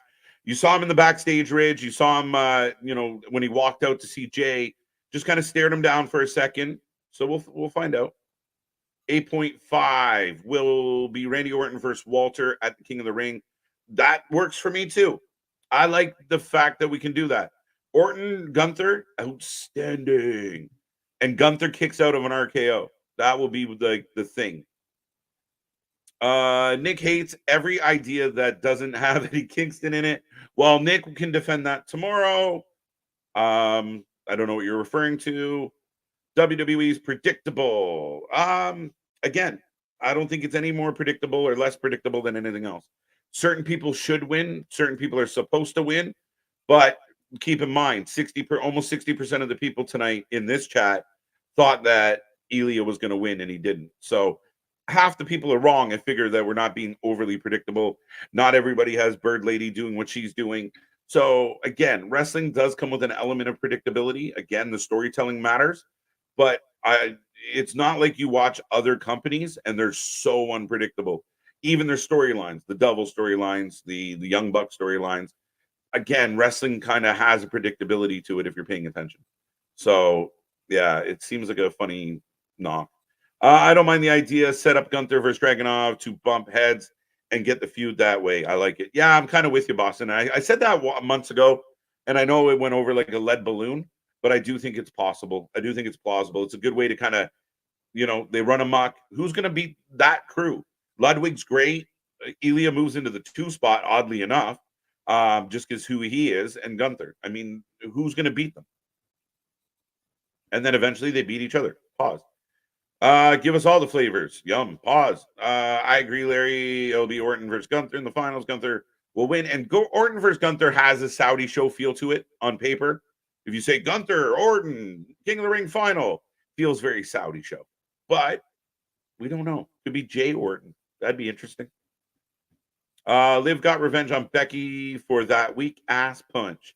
She did, but she's also going to take her belt soon, so that's good news. Aren't Jay and Tama cousins? Technically, they're all on the tree. Yes, we're all on the same tree.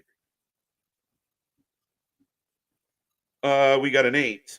Raw was great, although I wanted Ilja to win. I don't mind. He shouldn't be losing to a new call-up, 100%. And again, if Ilja comes out next week and loses, and comes out the week after and loses, we got a problem with Ilja. But Ilja will be fine. He got a huge win last week when you didn't necessarily, again, his first ever match. He goes into the second round. You make yourself respectable, and then we're good. 8, 9,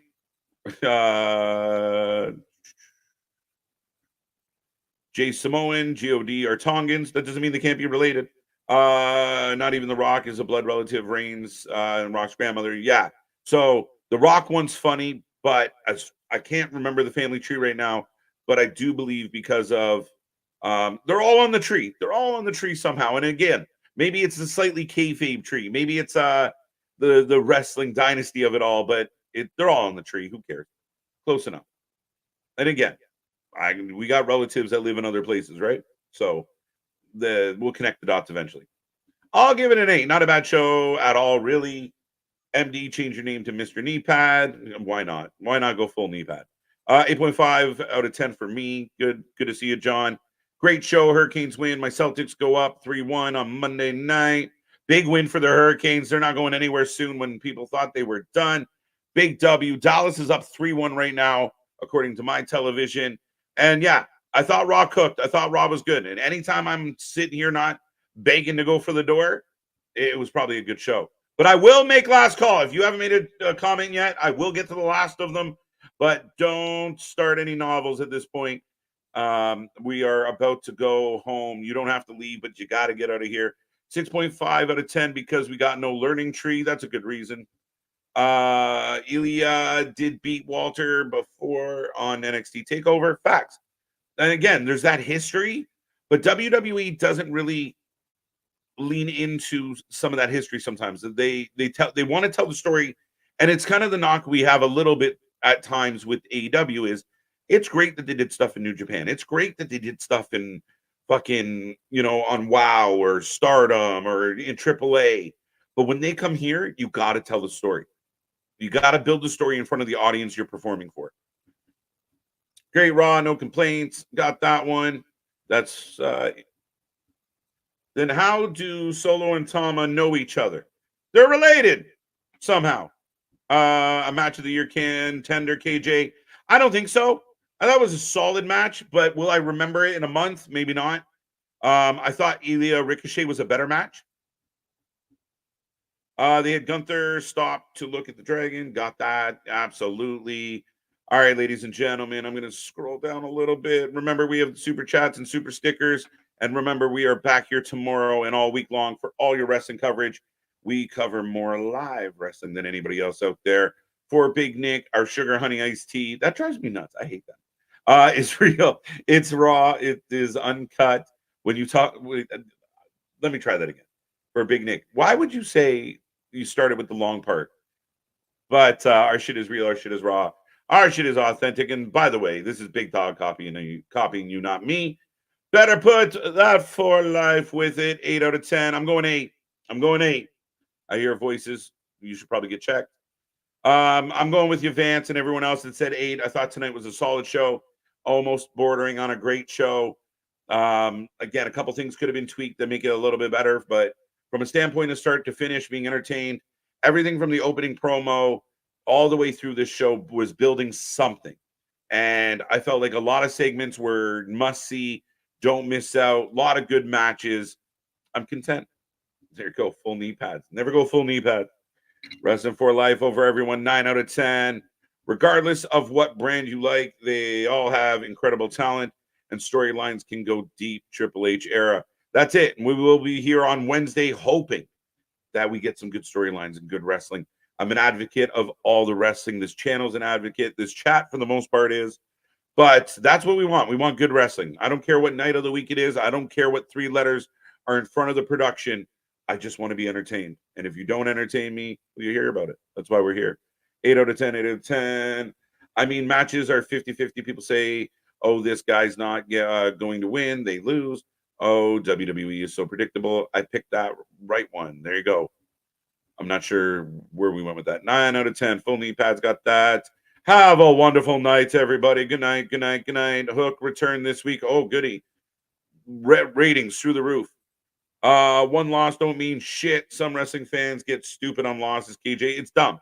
Again, it's this over analyzing, and maybe it's just because so many kids out there nowadays are used to participation medals, and losing is like the worst thing in the world, that you can't bounce back from a loss. I know a lot of us are sports fans watching playoffs right now. We're watching teams lose NHL games and go down in a series. We're watching NBA teams go down in series and battle back and fight back and not give up. A loss means shit. There's not very often. That's why when you have an undefeated streak, it matters. So for all these wrestlers that people never want to see lose, well, then how do you put them in good matches if they're never going to lose? How do you put two guys that are never supposed to lose in a match together? How are we ever going to do Ilja Gunther if they're both going to go over, or whoever goes under is buried? It's not accurate. It's the writing, it's the angling, it's the positioning, and you will be fine if it's done proper. Did you get my Raw rating, Christian? What did you say? I think you said 9, buddy. You might have said 9. If you hear voices in your head, put the vitamins down or smoke more. What made the main event great was I could see both pros of each guy winning. So for me, it was not as predictable as many would say. Yeah, it's easy to watch the show and say after the fact of like, oh yeah, I knew everything. But I agree with you. I like the fact that we went into a lot of these matches. EO could have lost tonight. Bird Lady could have lost tonight. Other than maybe Gunther, we didn't think Gunther was going to lose. We knew Becky wasn't going to lose, but that was a nothing match for story purposes. Yeah, let's just enjoy it. Long-term booking storyline for Ilja versus Gunther. I think there's lots there. Lots of legs. It's going to be fun to watch. My team already lost in the NBA playoffs. That's all right. My team already lost in the NHL playoffs. Sucks. But it happens. Wrestling for Life film by a live studio audience. There we go. All right, baby. Here's your comment. Last but not least, Christian, you will close the show tonight, sir. Here's my comment. I give it a 9. Favorite part of the show was Lilian Garcia. Hey, bonus points for Lilian. I wish KJ would have congratulated the Castrol Toyota rally car for winning the NASCAR Goodyear. If I would have known, I might have congratulated the person. But yeah, 9. So I give it an 8. Solid Raw tonight, folks. We appreciate you. We enjoy it. 92% of the people in the chat enjoyed Raw tonight. I love to see that. I will remind everybody out there, like Big Dog said, our stuff's all those things that Nick always says. But we are back tomorrow, NXT, all week long. Like, subscribe, share. Go check us out on social media, including TikTok and Discord. Don't forget our shorts. Go check out our shorts. Eat my shorts. No, I'm just kidding. Go check out our short section. Go check out our live videos. Go check out Anthony's weekly review of TNA. We got so much coming your way. We got more content, and we appreciate everybody for being here. We are going for 5K. Be a friend, tell a friend. And until tomorrow night, NXT. We'll see you on the flip side. Good night.